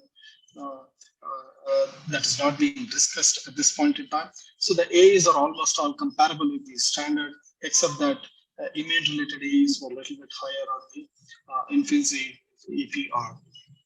So at 36 months also, there were no new safety signals, almost expected toxicity profile. So from a quality of QOL point of view, a lot of scales were used from a cognitive functioning point of view, emotional functioning, physical. All of them remain left to the unity, favoring the Infinzy EPR. So this was also looked at from a delayed time to deterioration in symptoms, including dyspnea, appetite loss, pain, fatigue, and cough. All of them also remain left to the unity, favoring the Infinzy EPR. So Infinzy also is the only IO in extensive stage which allows a 4-weekly dosing in the maintenance. This is very important. The patient need not have to come that much frequently. This is a once in 4-week dosing. This is also an additional point when compared to the other IO drug. So if you look at the study design differentiated from Caspian versus the INP, IMPOWER 133, all comers were included in both study. Untreated brain metastasis was included only in Caspian. PCI was allowed only in 10% in the IMPOWER 133, whereas it was allowed in the Caspian study. Experimental arm was excluded in the Caspian. Up to 6 cycles chemo was allowed in the Caspian, or only 4 cycles. Here, both cis and carbo was allowed in the Caspian study. So Caspian study is more kind of a indicative of a real-world experience where we exchange cisplatin and carboplatin depending on the tolerance. And we also include treated brain metastasis and asymptomatic brain mets population. So the comparator arm is so strong that most of the 6 cycles chemotherapy and PCI was allowed. In spite of that, the IO chemotherapy arm was found to be superior to the standard of care. So this is the NCCN guidelines. Durva carbo ito and Durva cis ito, as well as atezo carbo ito. If carbo ito is the regimen which has to be used, then the atezo is the only IO. Whereas with Durva, we can use both carbo as well as cisplatin. So in conclusion, first line Durva plus EP has shown sustained improvement in the OS compared with a robust control arm. I just want to emphasize on that. The control arm was robust in the Caspian trial. That is reflective of a real world scenario, allowing 6 cycles of EP and the use of PCI. Durvalumab is the only IO that provides flexibility of choosing cis or carbo along with etoposide. benefit with Durva AP was observed across all subgroups, including the brain metastasis. Very important, 17% of patients are surviving even after 3 years, showing prolonged survival benefit. Infinity plus CP provided a high response rate and demonstrated ongoing responses after 2 years, and it's 3 times more patients than the EPR. Durva offers convenient dose, monthly once dosing in the maintenance phase. Safety findings remain consistent with the known safety profile of Durva. Thank you. Thanks, Dr. Murali, for such a fantastic talk. We can say from our own experience that small cell lung cancer is a very hard to treat disease, and IO use has definitely made significant difference to our patients. Although using Durva was a challenge due to the cost implications, but our patients have done very well when we used Atizo in the first line. Your own experience of Durva versus Atizo in the first line, Dr. Murali? I had limited experience because of the low incidence of small cell. So I have used in one patient in Durva in one patient, and so that patient progressed around 13 to 14 months. He had a PFS of around 13 to 14 months. So if you compare to the original platinum etoposide, where the patients tend to progress at 4 months, 5 months, maximum 6 months, I think this was a good experience of using this molecule. And A's are not at all an issue, as you know that using only PD-L1 inhibitor, the issue comes when you add a CTLA4 along with the PD-L1. That's where the third arm, the tremelimumab arm, actually got knocked out because of safety concerns, and then the efficacy was also a question mark with the third arm. It's not just the toxicity, even the efficacy was concerned. Thanks, Dr. Murali. Are there any other questions?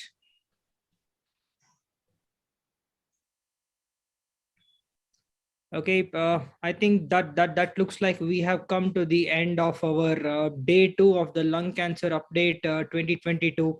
I do take this opportunity to profusely thank all of our wonderful speakers, all my colleagues, for taking their time out on a weekend evening, talking about topics which are really cutting edge and showing the way forward as to how to bring all the latest molecules to our clinical practice on Monday morning. I also would like to thank our generous pharma sponsors, Lilly, Pfizer, Roche, AstraZeneca, Novartis, Roche Foundation Medicine, Intas, and Cipla for supporting us in this academic venture.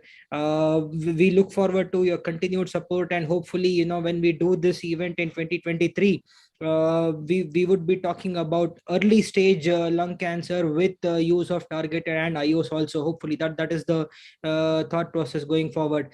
I definitely like to thank Mr. Tarun Mathur and his team from Horizon for giving continuous support through this and making sure we had a smooth run of the events. My senior colleague, Dr. Vijay Agarwal, being the organizing chairperson for this event, I know we have put in quite a bit of hard time trying to get this event off the ground, and very happy that things went off without a schedule. I would definitely like to thank the scientific committee members, Dr. Kumar Sami and Dr. Vikram, for supporting us through this and in our clinic day in and day out. Thank you all. Good night and stay safe. Thank you, everybody. Thank you, Dr. Vijay. Thank you, Dr. Aditya, and the entire organizing committee, the scientific committee. So from all of us, from the organizing team, my colleagues, Garima and Pooja, thank you so much. Have a nice weekend. Stay safe, stay blessed. Good night to everyone. Good night, everybody. Good night. Have a nice weekend.